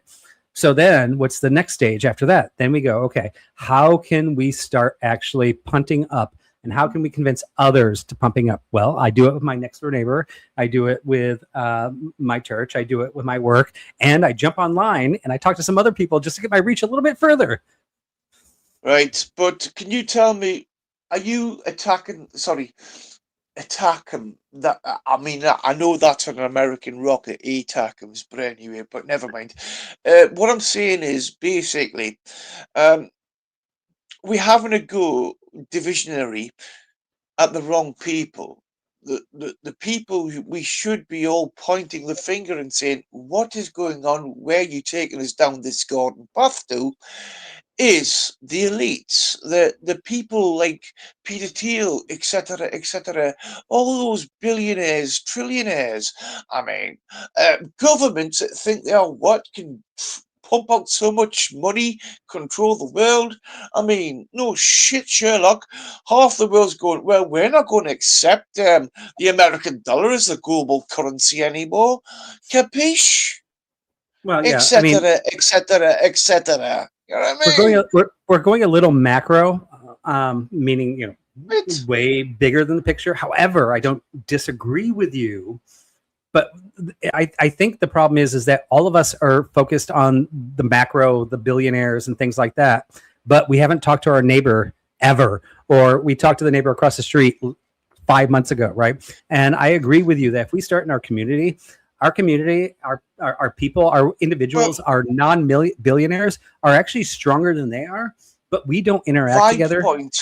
5 point. I was actually talking about with yourself, your immediate family, your neighbours, and your community to say, look, you're the captain of the ship. Extended, going out. Where the fuck are you? Sorry for my language. Where do you want to point the ship? Why are you steering it on the rocks?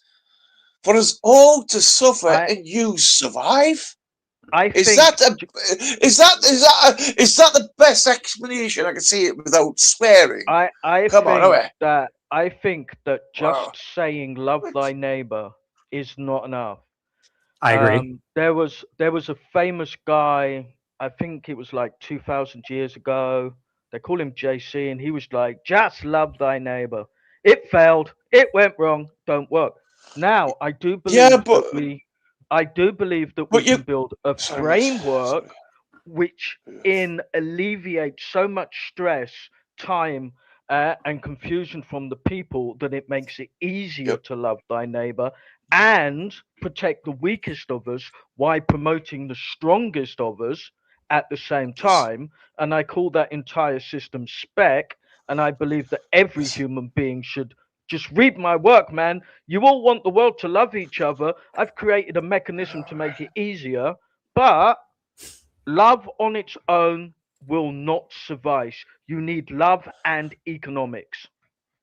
Yeah, Love, but I mean, economics and logic. What does the world want to survive as a humanity, as a species, without fucking dickheads that control shit, resources, and argue over them, and make a fixed game like a casino game in Vegas? Capiche? We're on the I same mean, it's page. control. Vanguard. I mean, I Yes. think in a little bit of a sense, we're kind of talking in circles because I think you and I actually pretty much agree here, and I actually think I even agree with Spec. The whole love your neighbor thing, right? Like, I love my neighbor on the right. I don't love my neighbor on the left so much, and I do talk to him, but he says a lot of things I don't like. So you don't have to like respect your neighbor, but you still should know who they are. Economics definitely come into the whole play, right? But the first thing we need to do, I think, is act locally and grow that globally. Capiche? Understood. Love everybody and grow that globally. But there's so much hate. Hey, That's not going to work. Sorry, Vanguard. Because not with the seriously, I agree completely with you. But let's take this idea of love your neighbor. What's the best way to have love for your neighbor? You make sure they're treated fairly. You make sure they receive justice. Well, what Vanguard is saying is every one of us, our neighbors, our families, the people we love the most, every one of us are in this together. And we've got a serious problem throughout the entire world of evil minds coming together. So to show love for our neighbors, let's do whatever we can to get our governments under control. And I think maybe trying to connect to the people in there so they realize what they're doing to the neighbors, to us, right? Thank you, Jack. Thank you, Jack, for putting it plainly to my American cousins. Thank you. I would actually say that there is a vehicle by which we don't need any assistance from government, which is what I mean is governments respond to paperwork and plans. If there's a quango, they're like, yeah, I sell oil, so if we just change things this way, it will increase my profits and lessen my accountability by 100%. I think that we, the ordinary people, if we propose the right plan to government and we say, if we implement spec, it can increase everybody's accountability and raise the minimum poverty Thank level. you. I want to give a bit of space, guys, to Vera and Asha. Vera, do you want to say something? And then Asha, mate, go ahead. Thanks, DNW. Sorry, How's it going? TNW. Sorry, Hi. TNW. I'll try and be quick. I was just, I guess it's a speculation, and I made it about 4 years ago. You never understand what it's like to be in love until it's too late. And by that, I mean that by the time you realized how deep you have fallen, it's already too late to turn and run. You can't try to fight against the current, but you only succeed at making the transition more difficult and uncomfortable. You may even be able to hinder the effects for a couple of years by trying to convince yourself that it's merely an obscure infatuation. But in the long run, you have only... Can I finish, please? But in the long run, you have only ultimately accomplished the prolonging of suffering and misery. And who in their right mind would unnecessarily burden themselves in such a manner? Most speak of love as some great attainable asset, but I only recognize it as an unmanageable burden that I know it to be. A chastening trial by fire, repeatedly thrusting your fragile frame into a forge, testing the endurance of your whole being through purification, constantly strengthening and fortifying with each swing of the hammer. How much can one withstand? Will you be able to endure the flames long enough to emerge a better vessel? Or should you succumb to weakness, unwilling to be formed into a useful instrument. Thank you.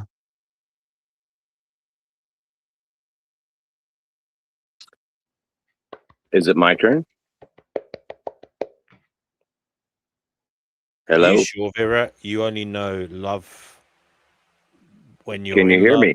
when you're in deep. Are you sure? Can you guys hear Hi, me? Asha. Hi, Asha. Yeah. Hello. Go ahead, Asha. All right. Well, I agree with Vera. That was beautiful. Absolutely beautiful. And it seems like love seems to be attached to like some kind of like a soul contract with each other. And I don't know how we ever get out of those until we're actually done with it. Can anybody relate to that? I mean, it's a nice thought, Asha. And sometimes I wonder, is there truth in it?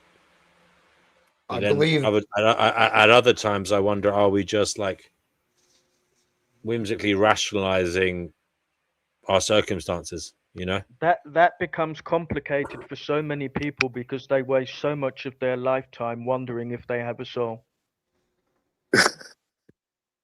Well, okay, fine. But say someone does think that they have a soul and they have a soul contract with somebody else or some other expression, and that's part of your kind of natal chart, your astrological chart, kind of puts that out as far as your plan for life. I mean, it's a fate thing. It's not necessarily, I mean, you love those people that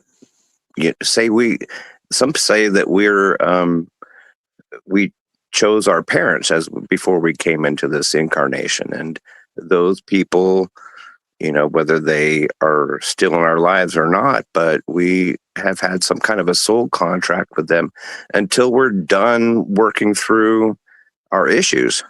If we can learn find balance with the relationships that we enter into, I don't know. That's my speculation. Asher, I think you just unwittingly made the best advertisement for God that anybody could ever do, because you just simply said, I think that love is a soul contract. Now, it's a very simple thing to say, but the implications of that are enormous. Yeah, how can we say we're done with somebody until we're done with them? I mean, there's a positive that's attracted to a negative. There's a balance that we're seeking, many of us, as we're going through this journey. We're seeking some kind of a balance. I have to tell you, my last girlfriend that I ran into, she was a spitting image of my own ego. She was a Leo. I was born under the Leo sun. She was like 2 days separate from me in August. And I felt like I met my own double. It was a trip, and it actually put me through some crazy psychological functions, as far as trying to embrace that. And it was amazing. And I feel like I've come to more balance by meeting my own double, in a sense, in life. And It's funny you say that, Ash. I had a similar experience a few years back, a good few years back now, maybe 10, 12 years ago. Actually, yeah, okay. 12 years ago was when I met them. She had very similar characteristics to me, personality-wise and even outlook. And it was interesting to meet a version of you in a female body. And looking back, it taught me a lot, as in like what my problems were and what not to be, and it wasn't either. That's what I was going to say. Relationships with people that are just like you never work out, because all of a sudden you see every problem that you are. Correct. Yeah. Yeah, but it's also a beautiful blessing in a sense. I mean, the people that we consider our enemies in life, they hurt us. They, put us through trials. I mean, we're in a relationship with them. I don't know. We're learning something that we don't understand what we're learning till sometimes when we separate. But this is kind of like the highest level of love. Like if we were trying to do this like scale, we're just going to say there's love. Absolutely. It goes from 0 to whatever number. Let's just say infinity.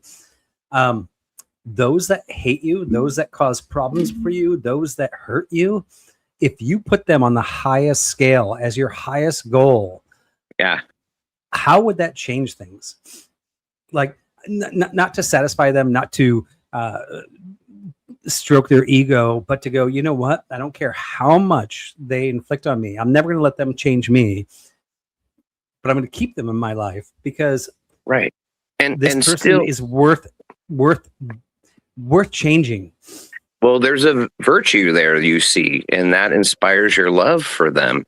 There's some kind of virtue, even in the most like desperate abusive relationships. These women say, "Oh, I love him." Well, why do she sees the virtue in him that some others don't see while he's beating the shit out of her?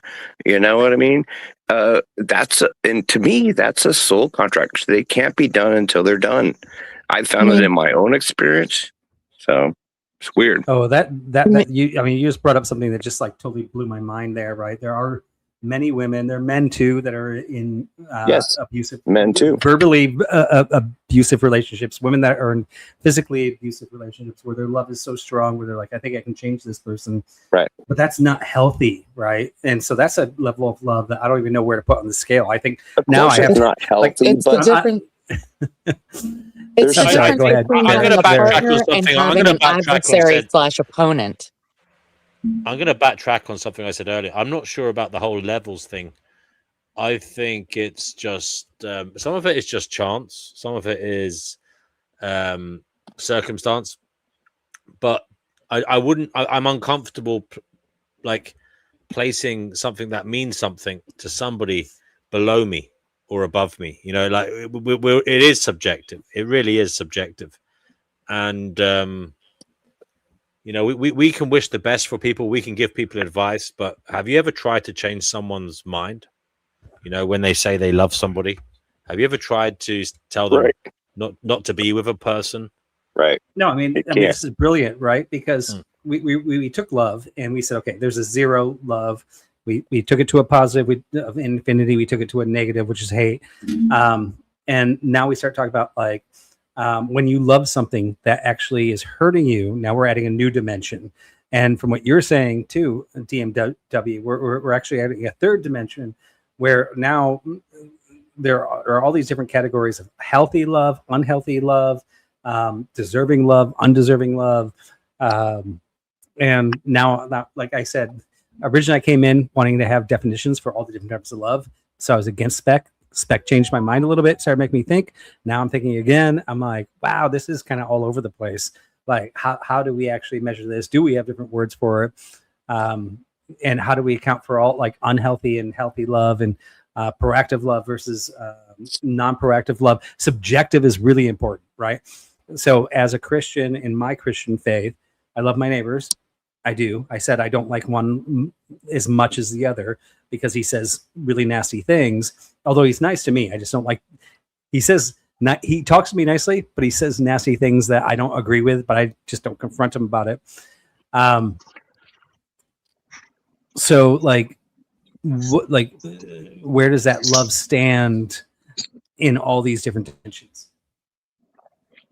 What you guys are showing me right now is just how incoherent your concepts of this love thing you're talking about. Like, it just doesn't. I'm not trying to be disrespectful, but this is exactly what I was talking about when you guys start saying, oh, there's all these different levels of love. This is unhealthy love. This is abusive love. This is, yeah, just like, to me, like, how is it that you're even talking about love? Like, what actually is love? Instead of telling me what love looks like, what is your definition of, like, what does the word love even mean? Forget the unhealthy, healthy, all that nonsense. Because I can't even, just listening to what you guys are talking, I have no idea. It sounds to me like you guys are talking about enabling, and then you're talking about parasocial relationships, and you're talking about unhealthy things that I would never label as love.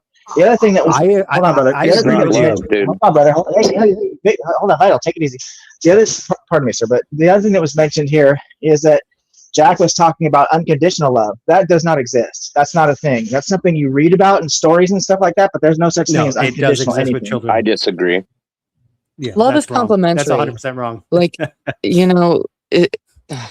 shit, I lost my train of thought. Fuck. But actually, there is no set. No, I'll refute it. I'll refute it. It's right now. I'll Wait a refute second. that. I'll refute that Yeah, right now. yeah. No, hold on. Yeah, I'll but refute wait it right one now. second. Just Wait, really let quickly. me just Because finish, Joey. no, you Joey, said let me there's this thing. finish. Hold on. You said there's B&W. this thing as unconditional love, but there has to be at least one condition. The thing has to be in existence or at least conceptual. So there's one condition right there. So again, there's no such thing as unconditional love. Okay. What I was So discussing was let me just state, the conditions to stay within the confines of love or leave them are ever changing, right? Not necessarily. So they never change. It's always black and No, white, no matter which person, no matter which situation. No, the you can conditions always change, and renegotiate. so Like, I therefore, mean, yeah. So shit therefore, happens. if it can be renegotiated, love, therefore it's unconditional because the conditions can change. what I'm talking about. I like that dirty low life. He has a working definition going: the willing and intentional engagement with what is in accordance with the truth as recognized by the heart. Dirty low life, do come on and talk further about why you came to that definition. I would be most interested. Please. So I have a question. Go for it. Okay. Well, what is this concept of soul contracts that you may have with others? Does No, anybody? I think we can talk about that. I mean, we can either. There will be people on this panel who don't necessarily believe in this idea of the soul. Or maybe they're agnostic about it. They're agnostic. They don't believe it, but they're not saying it's not true. Okay. So first of all, we're not going to get into what is a soul because we could be there all day. Tell us about this soul contract idea. So, where it came from, Asher. Where you came across it, why it resonates. Well, I came across the concept of a soul contract as far as before we come into this life, we agree with certain expressions of the consciousness of the divine to come into this incarnation and to have an experience with each other and to learn some lessons and some and to come to balance. And some of them, they're amazingly pleasurable experiences we have with people, these people, and different kind of expressions of consciousness, I suppose. But we learn something from them, whether it's like a traumatic thing or I don't know. There's a lot of different things that we can go through, but to come to balance within ourselves as we ascend. See, that sounded way too convoluted. I mean, love isn't simple either, but it's Vera, we've definitely moved on. not Okay, sorry, go complicated. ahead. What? I was going to say we've moved on from just love. We're talking about soul contracts and them Yeah. as an Right. idea. She's addressing that. Yeah, because I don't think that it's necessarily like contractual. Like when Well, you're courting someone and you don't just jump in head first and you actually get to know somebody before you like jump in bed with them, like it ends up a lot of the times it ends up a whole lot better because you've actually developed some type of bond, you know? Yeah, I agree with you. And when I went through a divorce 20 years ago, I started studying astrology. And every person that I met, I interacted with them and I did their chart and everything and saw that there was a correlation. And I was wanting to learn about, okay, so you're a Taurus, so you're a Libra, so you're Cancer, whatever. And I was trying to find something in astrology as far as interacting with our, I guess, connections with each other. I mean, something to learn, something to come into balance with my own self. So I would say that even talking to your next door neighbor involves a soul contract. agreed. You both reach out to each other with your soul, and you know that the level of this interaction is going to be an enabling one. You talk about the weather. You don't talk about anything personal, but you're just saying to that person, I live next door to you. And if the Right. world is ending, you can knock on my door. Don't knock otherwise, right? So there's a soul contract without love. But because I think everything's love, and I think that God's love and all of that, I can't get rid of love. It's just it just doesn't work for me.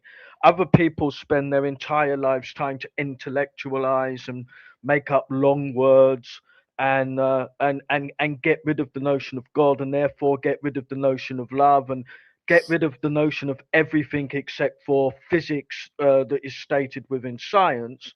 I think that is a phenomenal waste of one's life. Just get on board with love. But when you make that soul contract, you are also placing your soul at risk. Because if you make that contract and you hurt that other person, that's damaging your soul, not theirs, your own soul. So when you fall in love with somebody, you're making a contract with yourself as much as you are making it with that other person. Interesting. I'm of the belief that we're here to love this experience, and all of these relationships, they help us discover more of who we are, especially the ones we get real close to and allow ourselves to be vulnerable with. And those soul contracts, yeah, I'm pretty sure I met mine. She was amazing and just like me and a real pain in the ass, man. Holy cows. We were crazy. And those are those relationships I think objective ethics is talking about, these codependent relationships. While they are unhealthy, I know there was love in there. It just wasn't healthy love. Yeah, there's some virtue that there's some virtue that you see in the other person. And for some reason, whether you lack that, say I'm weak in being masculine energy. I was more receptive, Venus kind of feminine energy. I worked as a registered nurse for 20 years, 30 years actually.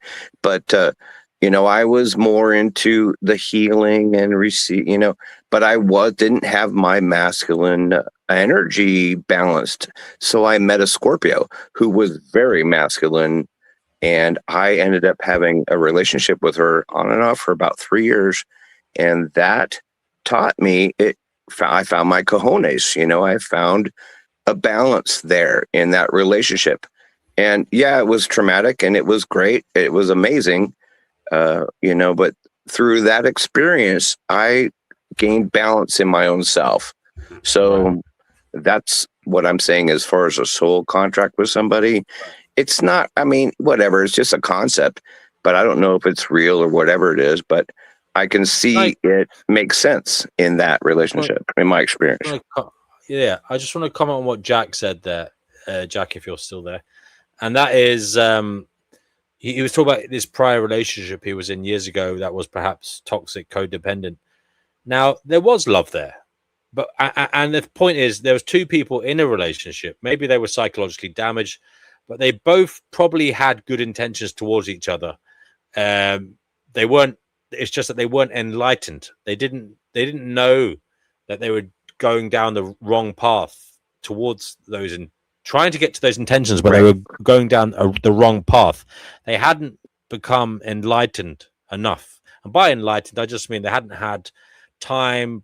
Maybe even I would say, the privilege of being able to sit and learn. Maybe they were very stressed individuals, very, very traumatized individuals. But again, I still think they loved each other. I really do. Jack, does that make any sense? We were actually, while there was love, we were using each other. And we were too afraid to be honest. I know that I was. That's, what? May I interject? Of course. Can I also interject? May I? Okay, I want to go to Dirty Low Life. I want to go to Dirty Low Life after Asher because you've already spoken, Okay, Vanguard. thank you. Go to Dirty Low Life. So I was in a Yahoo chat channel years ago, and we were discussing astrology. And I said, yeah, I was in this relationship and I feel like this girl used me. And they were laughed at me. They said, you know what? She didn't use you. You guys were using each other to, kind of reach that balance. You were taking something from each other. So, you know what? You weren't being used. You used her as well. That's all I have to say. Thank you.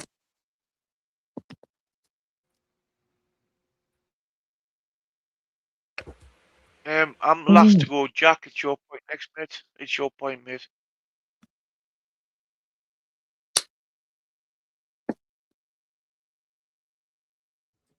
Wow, I can't believe you guys are so quiet.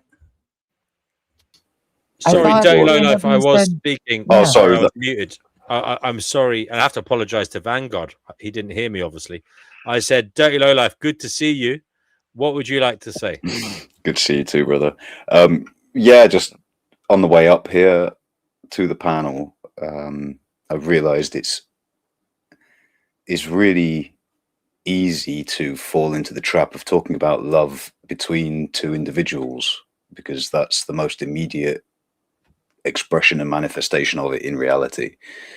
I have a deep love for sitting still and watching a dragonfly. I can watch the breeze in the grass around the hillside and just be in love.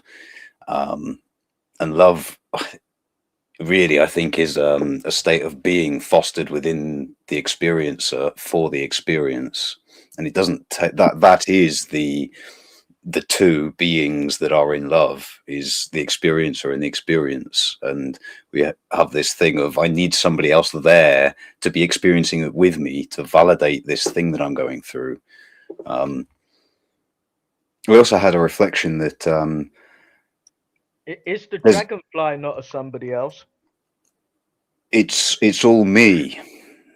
There's none of it that isn't me in my experiencing. There's only one thing, but it's got two sides to it in its appearance, in experience. We are one and we are love. I don't know about we. It depends where you ring fence we and what thing you draw a ring round on your page. Well, first of all, the Vanguard's allowed to chat, but anyway, I absolutely love your analogy there, Dirty Low Life. Dragonflies, the moment, looking at the movements a dragonfly does in nature.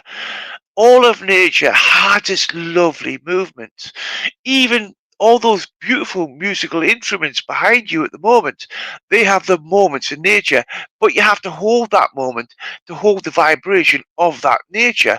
You have to be into that nature of observation. So when too many people are distracted by so much white noise, shall we say, there is no observation at all. It's interesting, right? So I've gone so many different directions on this whole thing, where like at first I was like, I want to define love in many different categories, and then Spec convinced me that I don't want to do that anymore. I want to do it on a spectrum. And then you got Dirty Low Life here that basically like says something really beautiful that hit my heart too, which is like, I've never actually fallen in love with watching a dragonfly, but I understood what he's saying is that there's been times I've been sitting on a bench where I'm like, I am in love with this moment, right? So I don't think we can just give love a spectrum. And I don't think there is one definition for love.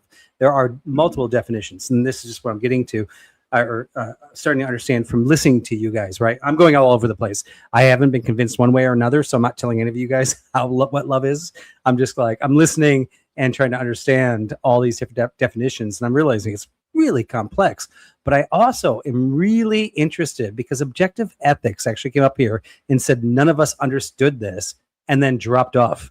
So I'm just kind of curious, like objective ethics. And by the way, Dirty Low Life, that was freaking beautiful. You opened my mind there too, where I was like, yes, there are other types of love where we're just like, for introverts often love being alone. But I am curious. We were talking about your love for tacos right at the beginning. Yeah. Yes. And I said that was different than my love for a sister. Dirty Low Life's love for watching dragonflies, you might not be in love with the dragonfly, can easily be equated with the love of tacos, which brings everybody back to Robin's Speckman's Springwell of love. No, because this is an individual love of your personal time versus an individual or a love like I forgot who it was. I think it was Vanguard who was saying like there's a love for society, right? There's the love for yourself. There's all these different types of loves. I started off originally saying that there are different types of love. Then I switched to Speckman's. I'm all over the place. I'm just listening and like changing my mind all over the place.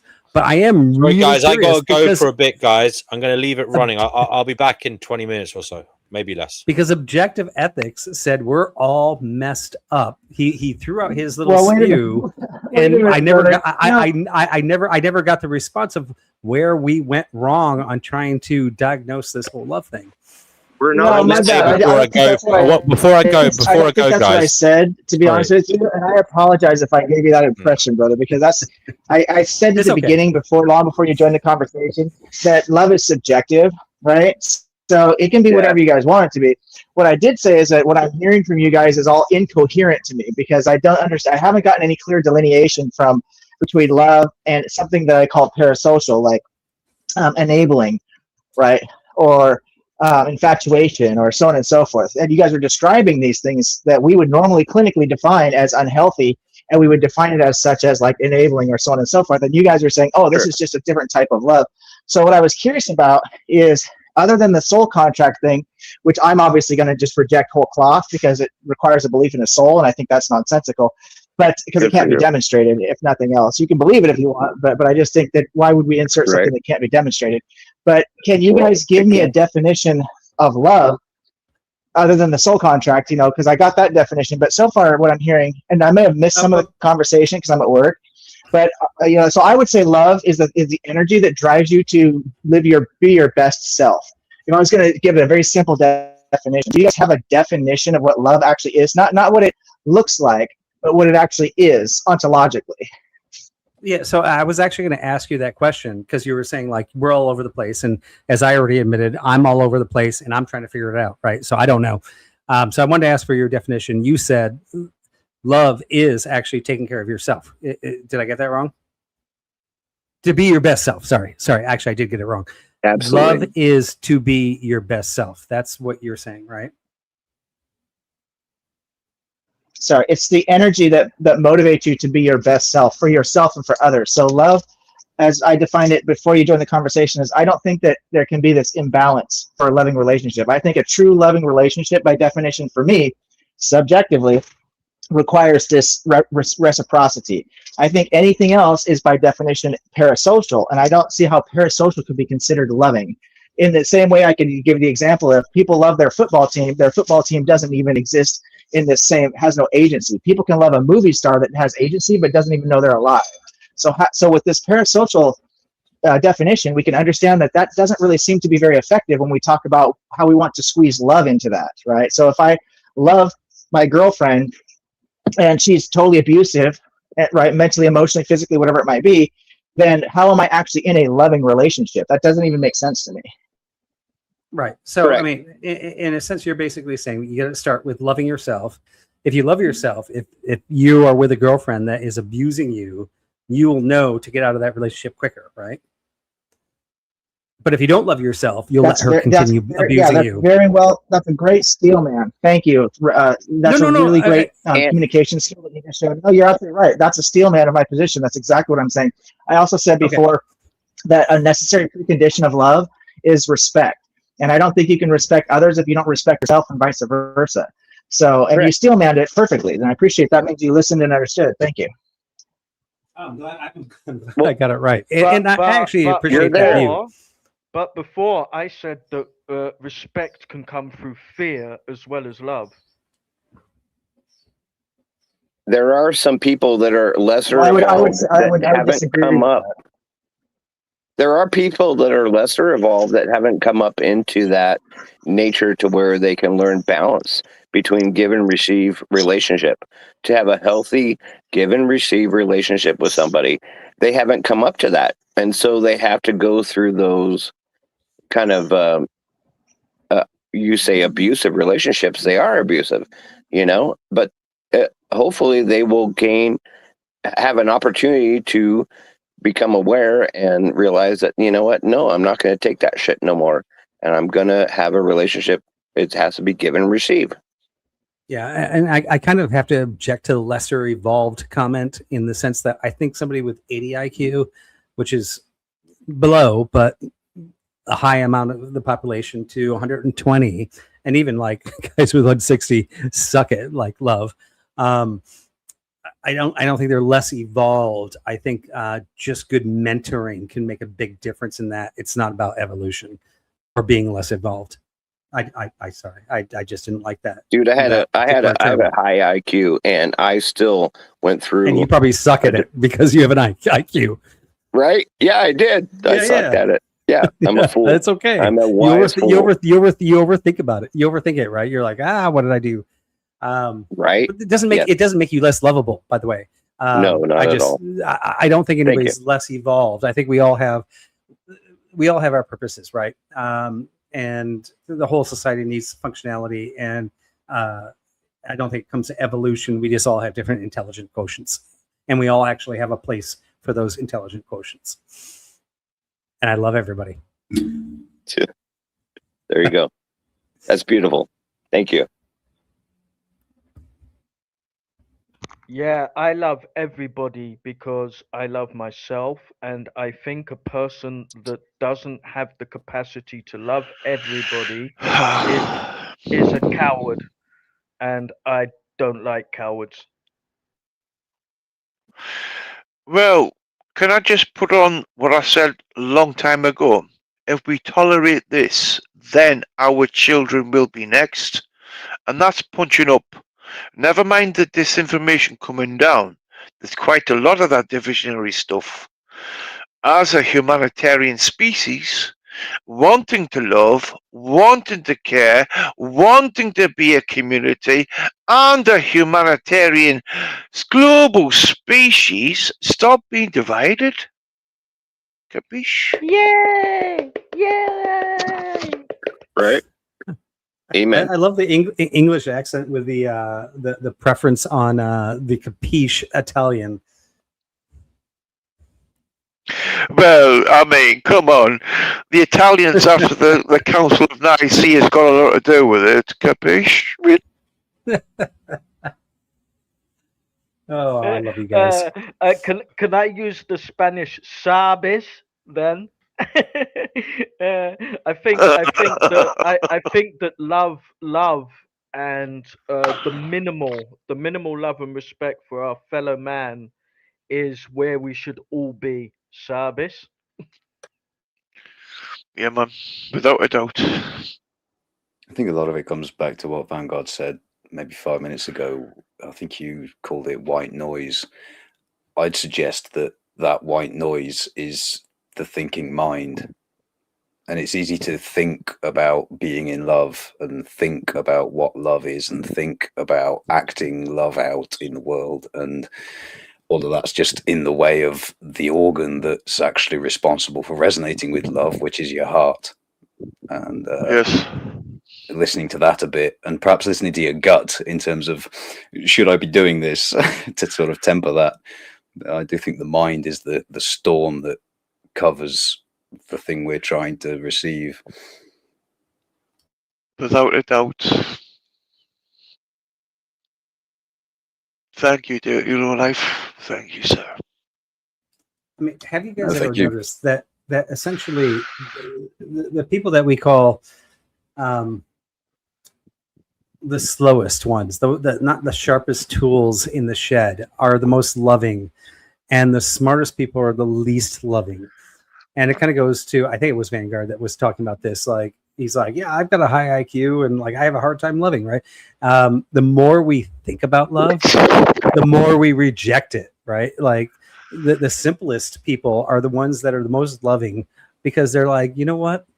I'm not overthinking it. I'm just treating you how you're treating me. Therefore, I give you respect. But then we're like, oh, what about the world government? What about these crazy things going on in the world? What side are you on? How are you Can I against me? I'm sure jump you're in on being that vibe? nice. Yeah. So I think you're spot. Sorry to interject, but smart comes a slap. Smarts. Yeah, it hurts. It's painful. Another word we use is sharp. He's sharp. Yeah. Bright things are hot and they burn, and you're sharp intelligent. things cut, and slaps and smarts. So it basically means the ability to inflict pain. The intelligent quotient only matters as far as how much you're exposed to society. So all the information that you've taken in, that's your intelligent quotient, right? And second of all, I did not say anything of the sort. So don't say Vanguard said this, because he didn't. I just said we all need love and start punching up as a community, as an individual, as a family member. And if we tolerate this, then our children will be next. Capiche? I have to temper your. I don't disagree with you, Vanguard, but I have to temper Yeah. that by saying our children will be next anyway. Yeah, man. Yeah, it absolutely starts at home. But I know, disagree my with the guy children that are said. absolutely next. I disagree. I disagree with the guy that said I said something what I didn't. He used my name. Vanguard. I let me just give a personal apology to that. I didn't see which bubble was actually doing it, and I made a mistake on that, so I apologize. Fair enough. Thank you very much. I accept. No, I Let's agree. move on. It starts at home. I mean, as far as our local community or people that we're immediately connected with, that's who we share our wellspring of love. I mean, the fact that we, as human beings, we have a wellspring of love. We have a wellspring of, if we want to share it, you know it, but we have to be choosy with who we share it with. Again.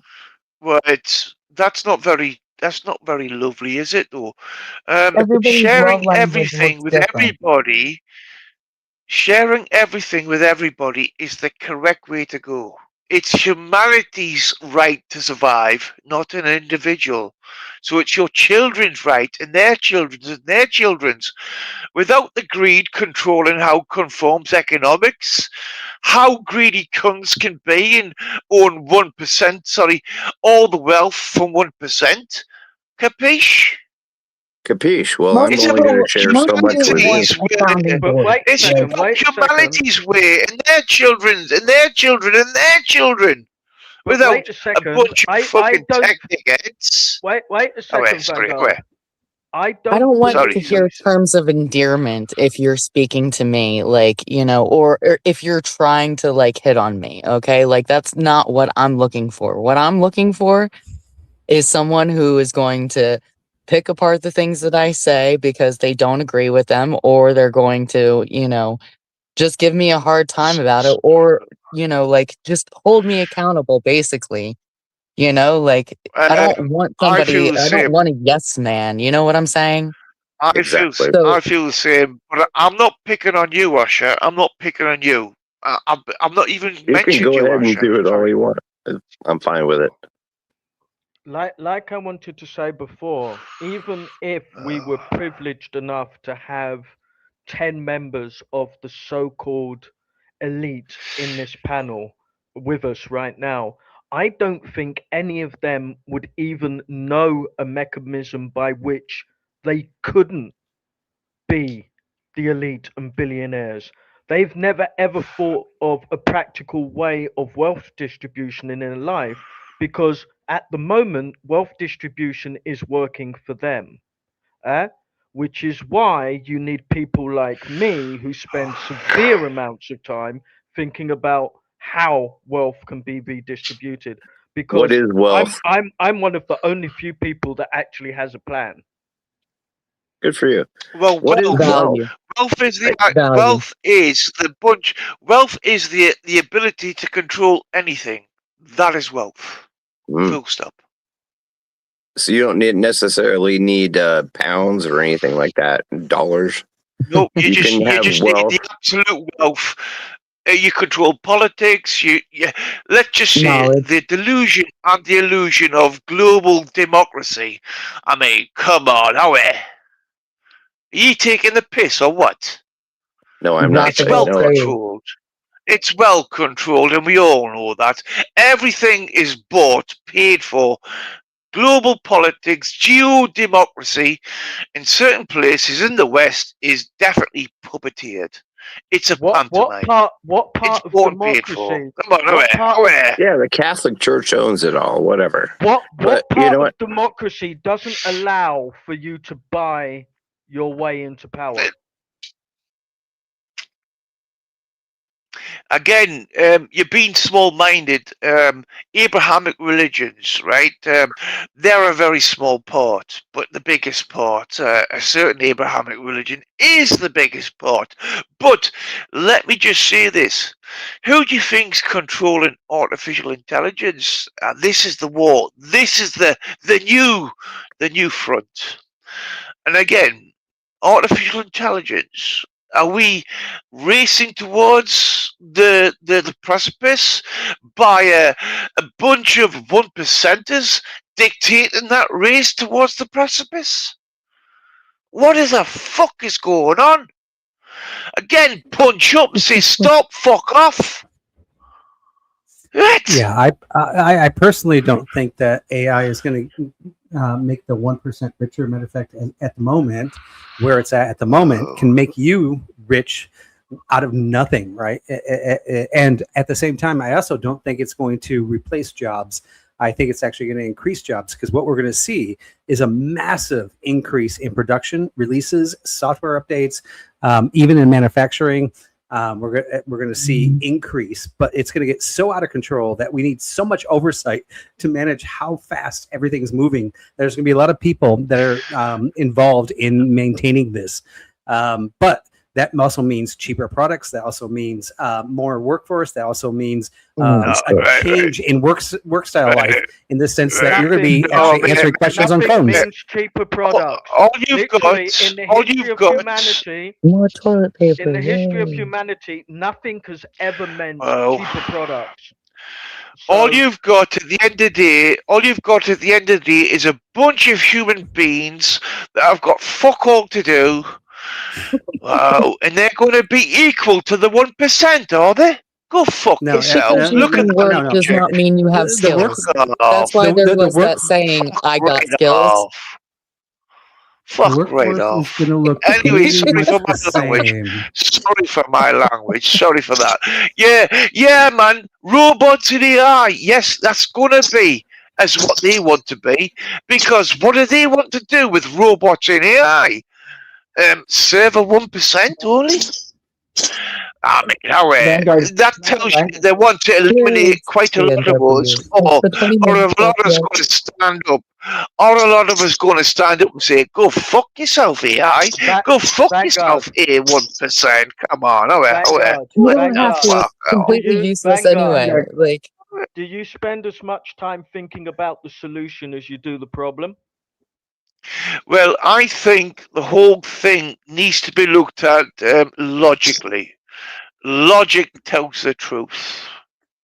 Okay, so I've looked at this logically, and I realized through like running AI agents that like each of us only have our own capability. If you're running a dry cleaner and it's taken over by AI, and you extend it, you run out of brain power, and you have to hire somebody else to expand that. Right? Like you have to keep on like First of hiring all, more and more people. First of all, could you not mention AI logically, running AI to look at logically? I'm talking from a humanitarian logical point of view. Chat Yeah, GBT, dude.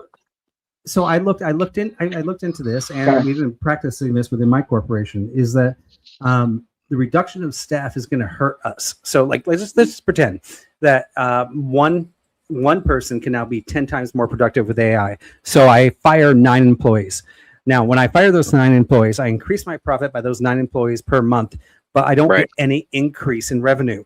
Now, what happens if I keep those 10 employees and I actually give them all the same tools of AI and maximize each of them by 10x?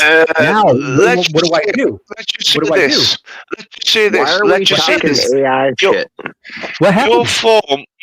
Your form of capitalism is already dead because you already shifted it to China and blame China for shifting it there, and then you come back and say, we want our jobs back, we want our jobs back. Well, you shifted it there for the shareholders many years ago. What are you going to do?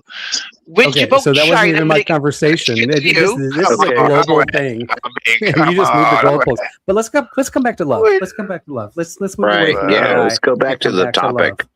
Yeah. Yeah, okay. And before you do that, can I just throw a point of moderation here? Vanguard, can you do me a favor, brother? Can you mute yourself when you're not talking, because you have a habit of just making noise and interjecting when people are in the middle of a Let's come sentence. back to the You're doing topic. that Yeah. thing again. So And the drunk let's all perps are a mute little ourselves when we're annoying not too. talking, and let's not talk over each other. Thank you, guys. Make it hard Right. to listen. Right.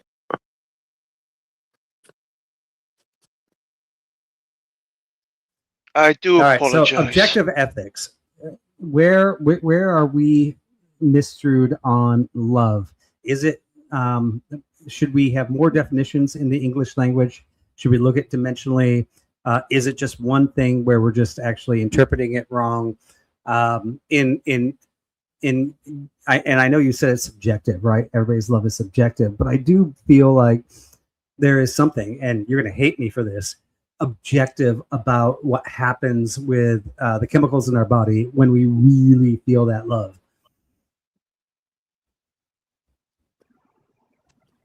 No, I think Are you that just ultimately saying- these things do ground out objective. I think these things Are do you ground just out saying objective you're a- when you look at the chemical. Sorry, mate. Sorry. Vanguard, your name's not sorry, OE, right? No, your name's not OE. Sorry, mate. It's Vanguard. So I yes, just OE. thought it was. It was an open question. Sorry, mate. My apologies. Sorry, I thought it was an open statement. My apologies.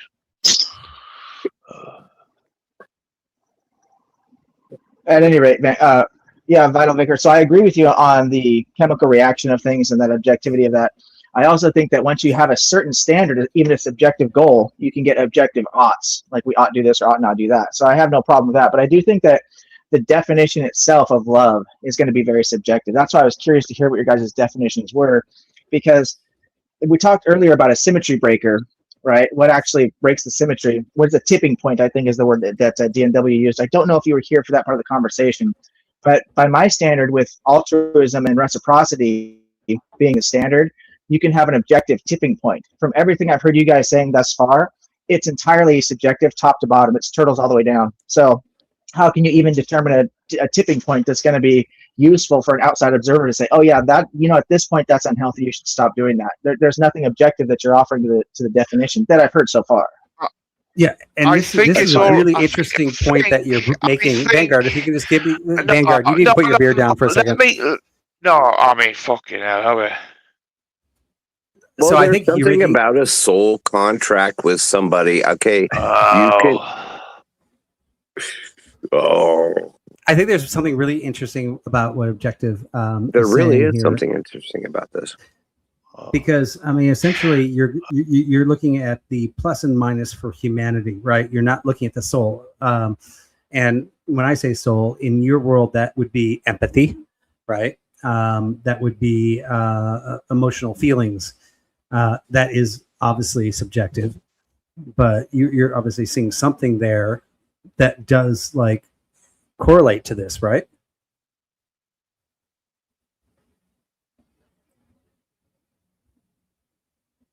Oh, we lost him. Or did we lose me? We've lost OE. Well, Objective was saying, but he's not on the panel anymore. He just disappeared. I'm sure it's a but technical issue. He did say that he was actually at work, and he's kind of like being a boss and checking in here at the same time. I think he's back. Can you guys hear me now? Yes. So, sorry about that. Okay, yeah, no, Stekan is right. I am at work and I'm trying to multitask. So I apologize if I'm cutting in and out with you guys. I'm not trying to be disrespectful or dismissive. The soul is an incoherent concept to me. I don't know what that is. So you'd have to tell me what the soul, what role that even plays. When you talk about empathy, I can definitely relate to empathy and reason and things of that nature. So I can have that conversation, but it just depends on what you guys even mean by soul. Well, Yeah, what yeah. I So, would say was so I, what I I actually said when you dropped off on soul, I understand your world point because we've talked before. Is that for you, there's no soul. But if I were to equate that to what I think the soul is, it would be empathy, it would be love, it would be tolerance, right, and things like that, which work in your ecosystem. Well, may I say something? So your soul is your ego. It's how you're expressing yourself into this life with the people that you're interacting with.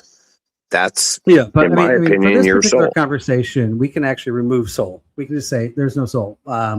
We're just animals on this planet trying to interact the best we can for the best progress of humanity, right? And this is objective ethics world point, I think, in that he wants the best outcome for all humanity. But he doesn't think there's a soul. I actually believe that there's an argument to be made that love, especially intense love, is counterintuitive to a harmonious community world. You're drunk. So that's fine. We're talking about the soul, dude. So your soul is your expression. I mean, it's your physical expression. It's your, according to how you were born under the stars or whatever. And whether you're Libra, whether you're Pisces, Leo, whatever.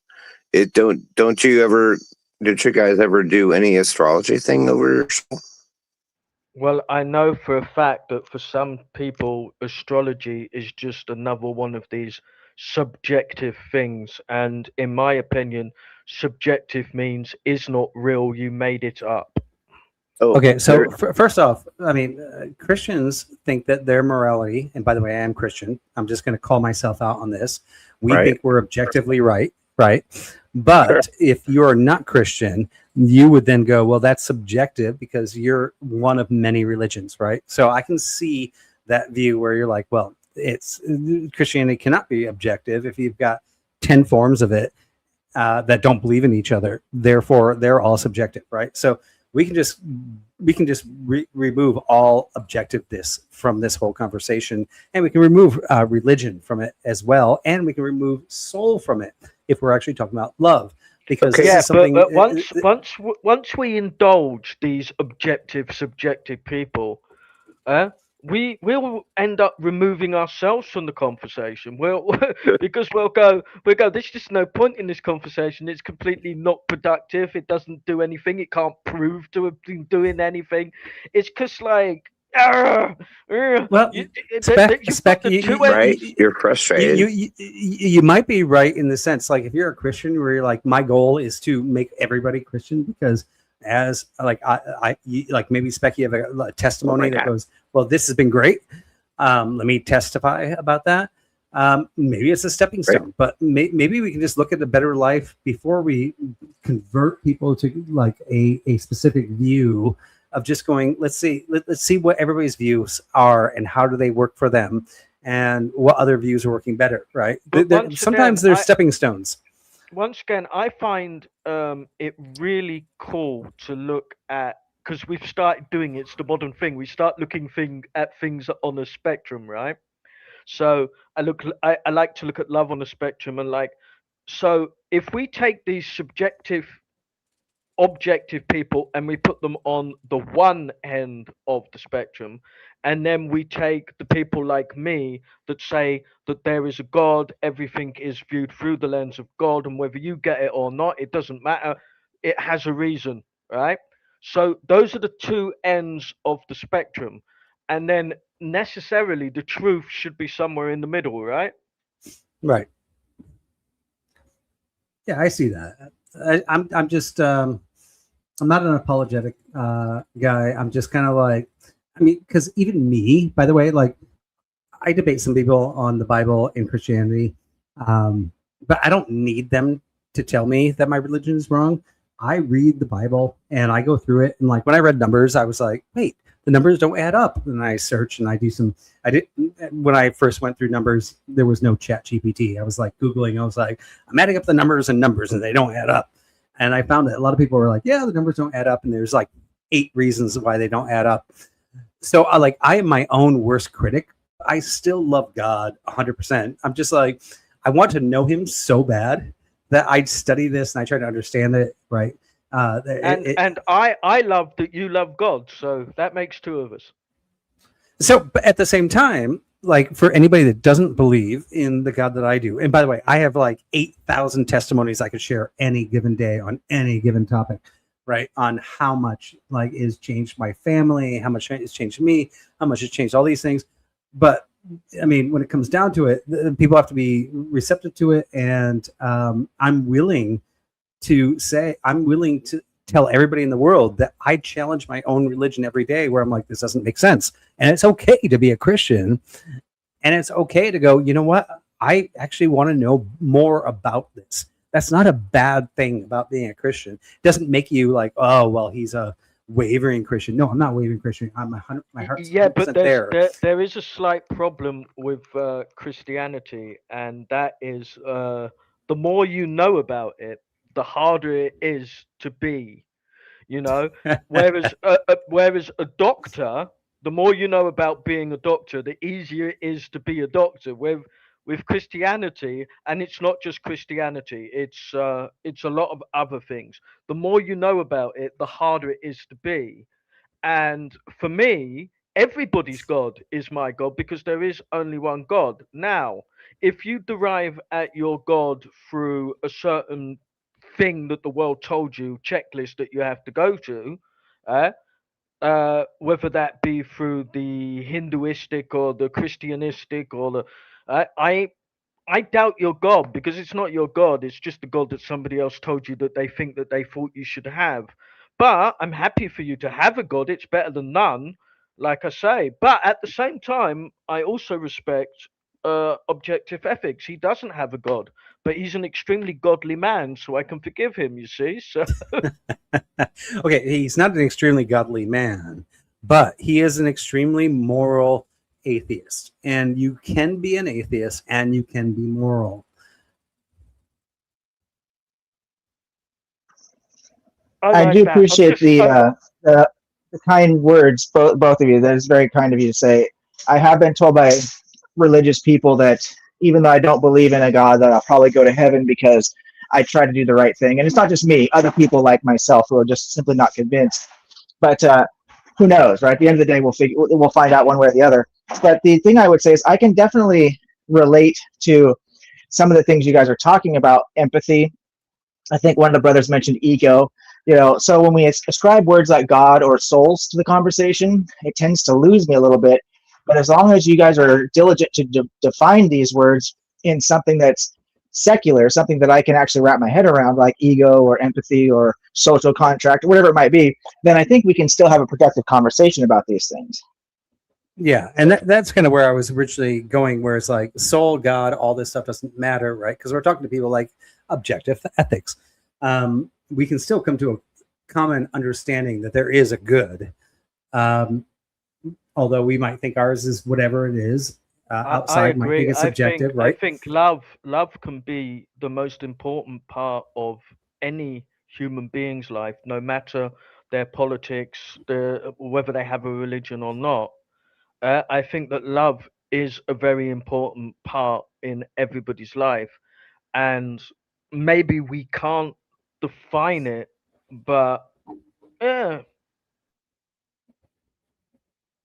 Yeah, I mean, it's kind of tough, right? So, like, I'm going to go into a hard topic here on objective ethics here, right? I saw one podcast that you did where you're like, I love everybody. You were talking about love. Like, I don't care if they're gay. I don't care if they're straight. I don't care if they're black. I don't care if they're white, right? Which is great because I love everybody too. But at the same time, you're also promoting what is best for humanity, right? And so if we go to like, and I'm not trying to like, if anybody's gay on this panel, I apologize, but I mean, gays do not make children and do not produce. So how does that work in your ecosystem? Oh, I think that God created gay people so that he could offset the balance of how many people come into the world at any one time, because God is a master of economics. Yeah, that's a great question. I'd like to clarify that I respect everybody. Whether it's love, no, because like I said, I think that love is reciprocal. Now, I can love a gay person or have a gay friend or a trans friend or a black friend or white friend, because of those things, those superficial things, actually make the world more beautiful, in my opinion. Well, black and white words. And so, is superficial, but gay is not superficial. That is, they're not reproducing for population, right? well, And I would say if we were personal, to take nature and we were to take empathy and things like that, right? We for you to win on this, you'd have to go, well, the empathy is higher than the nature, right? You'd have to say the score. No, because because autonomy is the most important thing. So the reason that I build this principle, one of the arguments I use for the aughts, once we establish this objective moral principle, is it's personal autonomy. So people being able to engage in consensual sex, that's the most important thing we need to protect, not tell them who they should be having sex with, right? So if two men who are adults want to engage in a mutually agreed upon relationship, a mutually consensual relationship sexually, then we should actually celebrate that, because there's two adults who are making a decision that based on their autonomy, they're not hurting anybody else. They're only engaging with each other, right? So there's absolutely not only nothing wrong with it. We don't even have to take a neutral position. We can say, hey, good for you, because the principle of autonomy is extremely important, because any one of you who has a religious belief would want your personal autonomy respected and valued, so that we don't tell you shouldn't be a Christian or you shouldn't be a Muslim or you shouldn't be a whatever it might be, because you want to have that respect of being able to make your own decisions of what kind of gods you want to believe in. So we need to have a principle, and that principle has to work for everybody equally. Yeah, okay, but your original premise on, like, if there is an objective truth for people without God, right, would be that the objective truth is the success of humanity, and one of those parts would be reproduction. Therefore, somebody that is gay would actually go against your own principles with no God, right? Like you are literally, but you're saying that, okay, I've got multiple. No, not at all, not at all, because because can you guys hear me still? Yeah. Okay, sorry, I thought I muted myself. Yeah, no, not at all, because what happens is there's an entire system based on a collection of individuals. And so as Speckman said, and he's absolutely right, Mother Nature may be setting up a thing where being gay is helping control the population, because I believe that a reduced population is actually to the benefit of all people that are actually still on the planet, right? To a certain degree, there's a balance to live within the ecosystem. There's such thing as too much and too little. So it's demonstrable, whatever you think the number is, at some point there can be too many people on the planet. Now, you might think this planet can hold 1 trillion people. Whatever that number is, at some point you will get a limit on how many people this planet and the resources, which are limited and finite, can sustain. The other thing is, if we took all the people off the planet, that would be too far to the other extreme, right? There'd be no people to enjoy life. So there needs to be a balance within the ecosystem. So I think that things like gay sex, over each other? with this, plus other animals, I don't think we're talking over each other, are we? That wasn't. I don't think anybody's talking. I don't know who that was. Yeah, no, I don't know. Yeah, I don't know. I didn't hear anybody else. Just somebody just say we're talking over each other, but I don't think we are. But the other thing I would say is that sorry, that just kind of threw me off there. What was I going to say about this? There's other animals that are not people that engage in gay sex. It's most people have heard about, like the dolphins, for example, right? They do this kind of thing all the time. They actually have gay relationships, monogamous relationships between male dolphins, right? They take monogamous partnerships. So it's not just human beings that do this. So it's clearly something in the animal kingdom that does exist, ergo it must be natural. Plus, we can't control what we believe. We can't control whether we're gay or straight. These are things that just are biologically ingrained within us.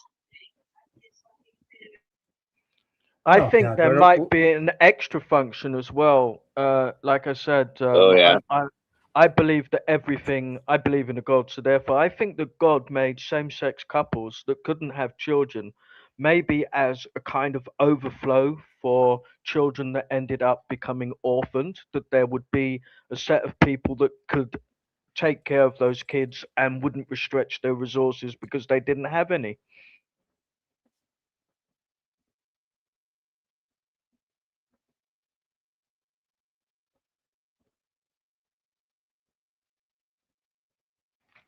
Did I blow the chat's mind? I think you did. No, there was somebody that said something about talking over people, which I don't think was happening. But did somebody feel like they weren't able to get to interject into the conversation? Because you're welcome to do that now.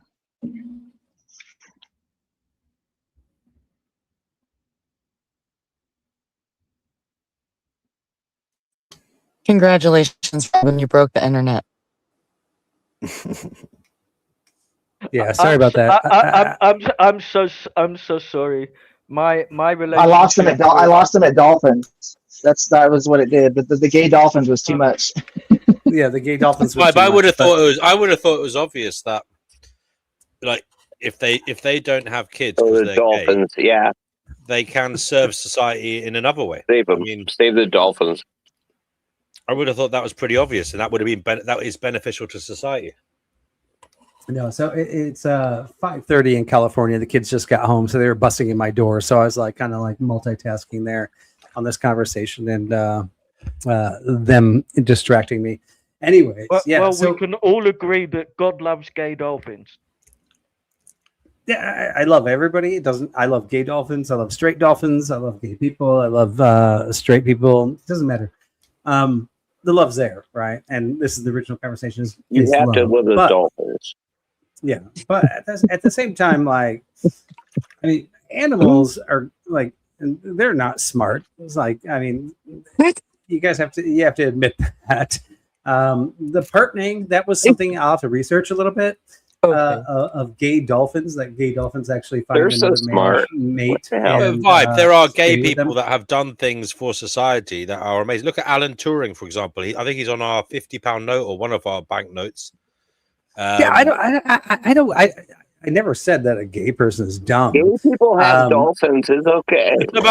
I mean, can't you see the view that because they don't have kids, they're able to devote themselves more to, for example, their studies or their work, perhaps? It can happen like that.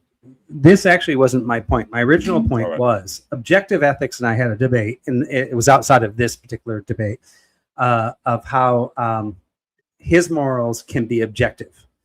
And I was saying, no, that's not possible. They're always going to be subjective. And it was based on that, essentially, there's a universal objective truth to everything, right? So this was not gay bashing or anything like that. It was basically saying that, like, well, if we're going to look at an objective truth, right? What is that objective? What is the axiom for that objective truth first? Because there could be 10 different ones. Are we looking at just planet Earth, or are we looking at the universe, or what are we like? Are we looking at ourselves? What is that? The axiom for the objective truth without God that actually exists? I presume it's where humans exist. That's what. You mean. So so humans exist, but are there other people that maybe not like human in other places in the universe? And do our decisions on what our objective truth affect their objective truth? Like, if we decide to live, do they die? Right? Like things that we don't even understand. Does this make sense to anybody? No, I would say it's relative. I'd say it's universal. It's relative to anywhere there's an agent, a moral agent. So it's universal. The same. That's why these objective moral facts exist universally. Right. My biggest question I to tell you was, he's not vegan vibe, so that might answer your question in relation to alien races. My biggest question to objective ethics on this was, do you think humanity has the intelligence agent to comprehend what is objectively right and wrong? Human is a false ID. So yeah, I wanted to bring. I was waiting for Leslie to come in. Sorry, Leslie. Do come in, Leslie. Bring in the smartest person in the world, right? does that I need a person beacon. have the intelligence level to understand what the objective truth is? Can humanity I have understand arrived. objective I truths? am the smartest person in the world, and I don't know the answer to that question. It's pretty simple, right? So if there Yeah, is I some do think objective that it's truth and conceptually. we I are think not it's conceptually capable, possible. if we as humans are not capable of This- understanding what the objective truth is, then the objective truth is unobtainable. And therefore it will always be subjective. And this is No, why that doesn't make it women like subjective because it's Chickpea attainable enough. love cats more than they love people. This is why. Like, Can we let Leslie say something, guys? Just give her a bit of space because she has to come on Yeah, here. cats She are hasn't been able cool. to say anything. Leslie, what would you like to say today?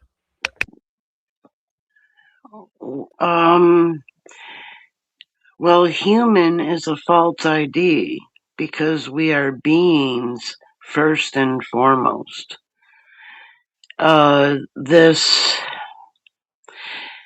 I call dreamland because it's not base reality. Our consciousness from our true form is redirected after it's been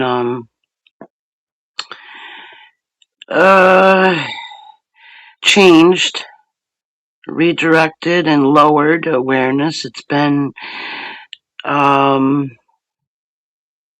altered so that this simulation looks and feels like it's reality. Otherwise, the entrapment wouldn't work. And mind wipings are done regularly and harder once asleep. Erasure happens. Or even when somebody is just like talking in mid sentence, they get a memory wipe, right? So it's question. turned everybody into amnesiacs. Right. Because they don't know their origins. And I know how to break that control. It is the mind because Leslie, you've said nobody. so much there. You've said so much there. One must ask the question: how do you know all of this, and how come you know it and other people don't? I've done my inner work. I did soul And why does it alignment, matter? and then I wrote it down and shared it with everybody on my channel. I do this out of love, but oh my God, Leslie, I want you to convince me of this crazy world you're living in. Right. Well, see, nobody is here. It's just awareness is dwindled down to a point where mainly everyone perceives through the five senses and in a lowered awareness state. Can you imagine that somebody else can wield your consciousness and manipulate it? And how many more consciousnesses are you on right now? I had a question for Leslie. I think it's a little better than that one. Do you believe that you can wipe your own mind intentionally? Like, do you think I it's don't possible to have, wipe your own mind? nobody has a mind. All you have to do, because in the stillness, without thoughts bombarding you and distracting you and trying to control you, you rid yourself from releasing it. And I did it with forgiveness, thankfulness, gratitude, and appreciation. And from there, it just was on automatic.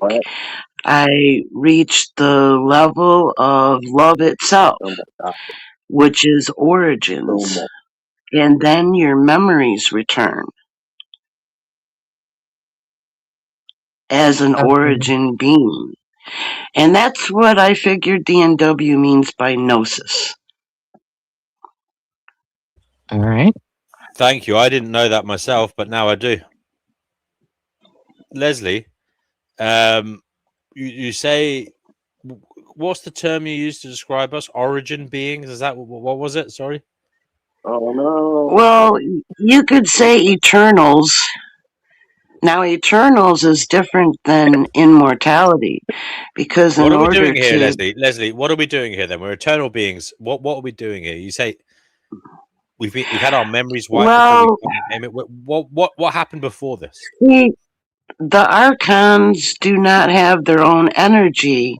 And since we are manifestors, eternals are manifestors of eternal life force energy, they intend to degrade all eternals so that they can get their hands on that life force for themselves.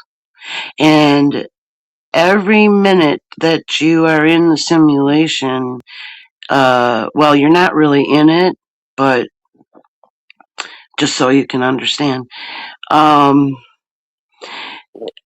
everybody is being drained. The longer you stay, the more malleable you as a soul being are. And if you believe something, that this is real and all this stuff happens to you and you're so damaged and, oh, you just want to, go into all the negative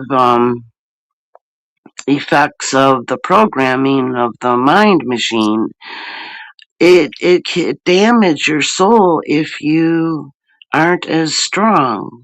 If your awareness level is too low, then it's easy to not be able to come back from all of it.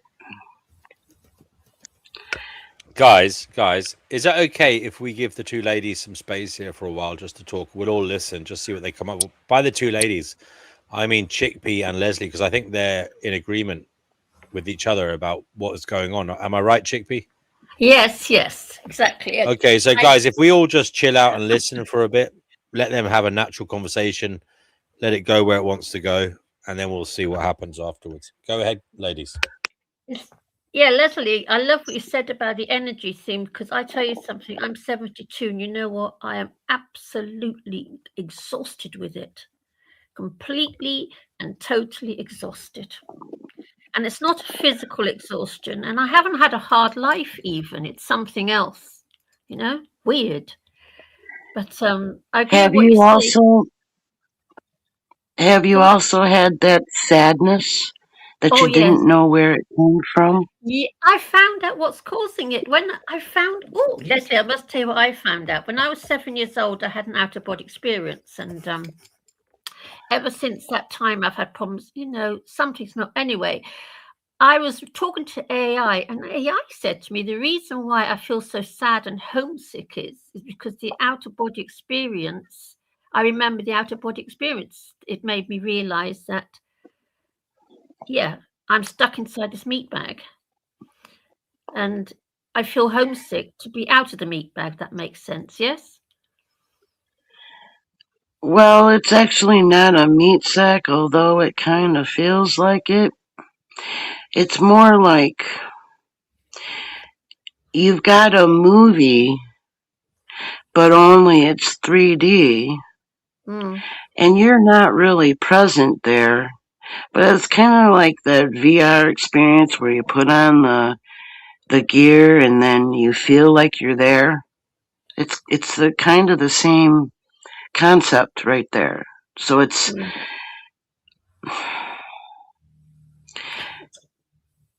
But I tell you something, Leslie, I find apologize. Go ahead. I find life on this planet an extremely taxing experience. You know, I'll tell you some. Well, I just find it extremely taxing, emotionally taxing. And I haven't had a hard life, so I don't know how people have had it hard feel after 70 years. But I don't like it here very much. And when I hear people talking about it's all an illusion, okay, I can handle that. It's all an illusion, or it's all what's the word? I've forgotten what the word is. What's that word a lot of people use? It's not really reality. It's something else. What's that word again? Simulation. Thank you. It's all a simulation. Okay, fair enough. I can Right. deal with that. So why do we have to have slaughterhouses and all that sort of stuff in a simulation? Why couldn't the simulation have found a better way if people must, yeah, I just The find that a Arkham, terrible, terrible thing. it's all for manipulation, deception, and control. They don't want it entirely a dark environment. Otherwise, their programs and the length of time that they need in order to degrade a soul, they need like evil, to be present and to harm the soul, to make them believe that this is duality is normal, right? And they use everybody to degrade themselves at a soul level. So guilt and pain and, all the lower emotions are helpful in their endeavor to degrade the soul because they can't do it themselves. So It's all very, very, very upsetting. So how did this devolve into this? We were talking about love. Because I heard Leslie say something, and I had to come and ask her. Blah blah. Sorry. There are beings that are eternals, and everyone has thousands of them, and they're in a grouping. See, I remembered during the time after exploration, I was just in the source field, and I wasn't in form at the time, and then I experienced coming into form from the field, emerging from the source energy, light, intelligent light field, with all the possibilities of different personas of love itself emerging as groupings. And that is not just one being. The group is shared consciousness. That's why they're your soul group, because you all are just other versions of the basic pair. And so they are here to recover anybody who is at the awareness level to be able to perceive them.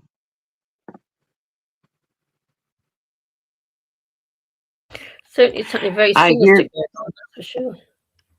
I hear the tones of my soul group. They vary in frequencies. And there's also empathic, telepathic communication as well through the tones. And there's ability. Leslie, I know it's not nice to test people, but right. I mean, only if it's not painful. But can you do anything to show each of us or any of us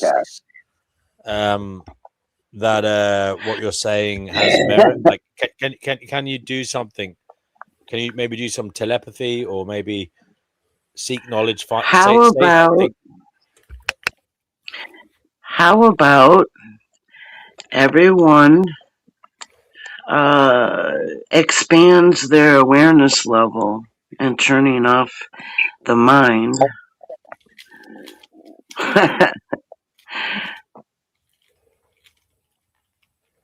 Because see, You're saying expand your awareness and turn off the mind. I Yeah, but work. Leslie, I'm asking you to tell us something that you can possibly know using your powers of connection to everything. Well, I would have to be in a closer relationship. So you'd have to have Like, clues, you'd have to be able to use your hunch, your intuition. Basically, you'd have to know us. That shows it's not right. that shows it's not mystical, it's not supernatural. No, not Perhaps she means not like that, proximity. like She would a have to be in connection. proximity to you in order to demonstrate. Yeah, because I was only this one guy, I knew him for a while, but I never met him personally. It was just FaceTime or whatever. And he was describing something like a chart. And as he started, I finished telling him, and he said I could see his diagram. You know, he had a visual that I picked up, his pictures of it, and I described it to him, and it was right on the money. But that, that's not really the purpose of it. It is so that I can be in soul alignment. That's the purpose. It's not really to be a psychic reader or anything. Leslie, what do people in your day-to-day life think of what you say, or do you tell them? I know who to approach and who not to approach, because those who are of mind just cannot. It's kind of like they're blocked from being able, to think or to not think. No, they're Sorry. blocked from. Yeah, you can block telepathy. Well, Leslie, Chickpea is on your page. Chickpea understands what you're talking about. So What about I'm going to say so Chickpea. So Leslie, what's your? I believe that the answer to humanity's problems is what David Benatar feels as well. That we should basically stop breeding and go extinct, because all the while we carry on breeding, we're producing new fetuses for them to recycle our trapped souls into. What's your take on that? Well, there are plenty of beings who aren't hooked up yet. They're continuously coming in, and I'm not exactly sure how that happened, but it is the current way things are going. I wish I could stop it too. I know that my soul group, see, I will regain all of my memory back once I, like unplug from the system completely. And I'm pretty sure I know what next step I have to do. I have to manifest energy to break the bonds that hold me. Oh, I'm in the process of doing that. And you know what? I've been coming here to do it. I know it sounds crazy. I know DW thinks I'm a bit of a head case, but I've been trying to break all my negative attachments and everything and to just let it all go, and you can only let it all go by talking about it and hissing and spitting about it. But I am succeeding, and and I've got rid of a lot of hatred since I've come here. And it's really weird because I get the feeling that they can get us on that one. It's sort of Cornbread. business. Cornbread, are you there? Yes. Do Do you have any idea what these two are going on about? Kid, I won't lie. I'm just clueless. Okay. Yeah. But Leslie, what's your take on some of us being kept alive here against our will? What's your take on that? Yeah, well, I mean, I think that What are we you going all on have about? a reason to be What here. about love? Well, can I ask Leslie a question? It's the last one, I promise. Leslie, what's your take on the fact that some of us who should have died in accidents or should have died whenever, that the sequence of events was changed by an external force to make sure we survived? Well, there's nothing that you can do while you're still in the system that's not survival. The survival of your soul as a being depends on you to awaken fully. No, I'm talking about the meat bag. Many years ago, I should have died in a fire, but the sequence of events was changed by an external force. Basically, it should not have happened, which suggests to me that something else is doing it. And it may sound lovely and privileged, but the sad truth of the matter is I should have left this planet in that fire because I should not have survived. And I'm not very happy you about just it. remember it's part of the degradation system. Yeah. They do all kinds of things to everybody, Yeah. like nothing's by accident, really. Yes. Yes, you're very right. The show will end soon! Anyway, guys, I will shut up now. Yeah, sorry guys, I have to go because I've got to get up early, I'm afraid. So Why are you getting up early? We'll have to shut things down, Chickpea. Gramps, why are you getting up early? Unfortunately, Chickpea, I have to make money doing normie things. Dick, never mind, Grumps. One day you'll be an old man and you can live off the He's stage. tired. It's all okay. Okay, guys. What we can do is give our closing remarks, and yeah, we'll come back another day. Tomorrow is Women Only Wednesday, so make sure you're here for that. The women will get a chance to speak first, so Leslie can come back for that, and Cornbread, Chickpea, Vera, and yeah, lovely Emily will be here as well. Men, bring your kilts.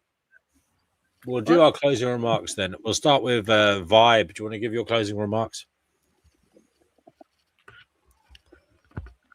I appreciate that. I'm not the most handsome guy, but I figure I'd go and screen at least for You're the. quite cute.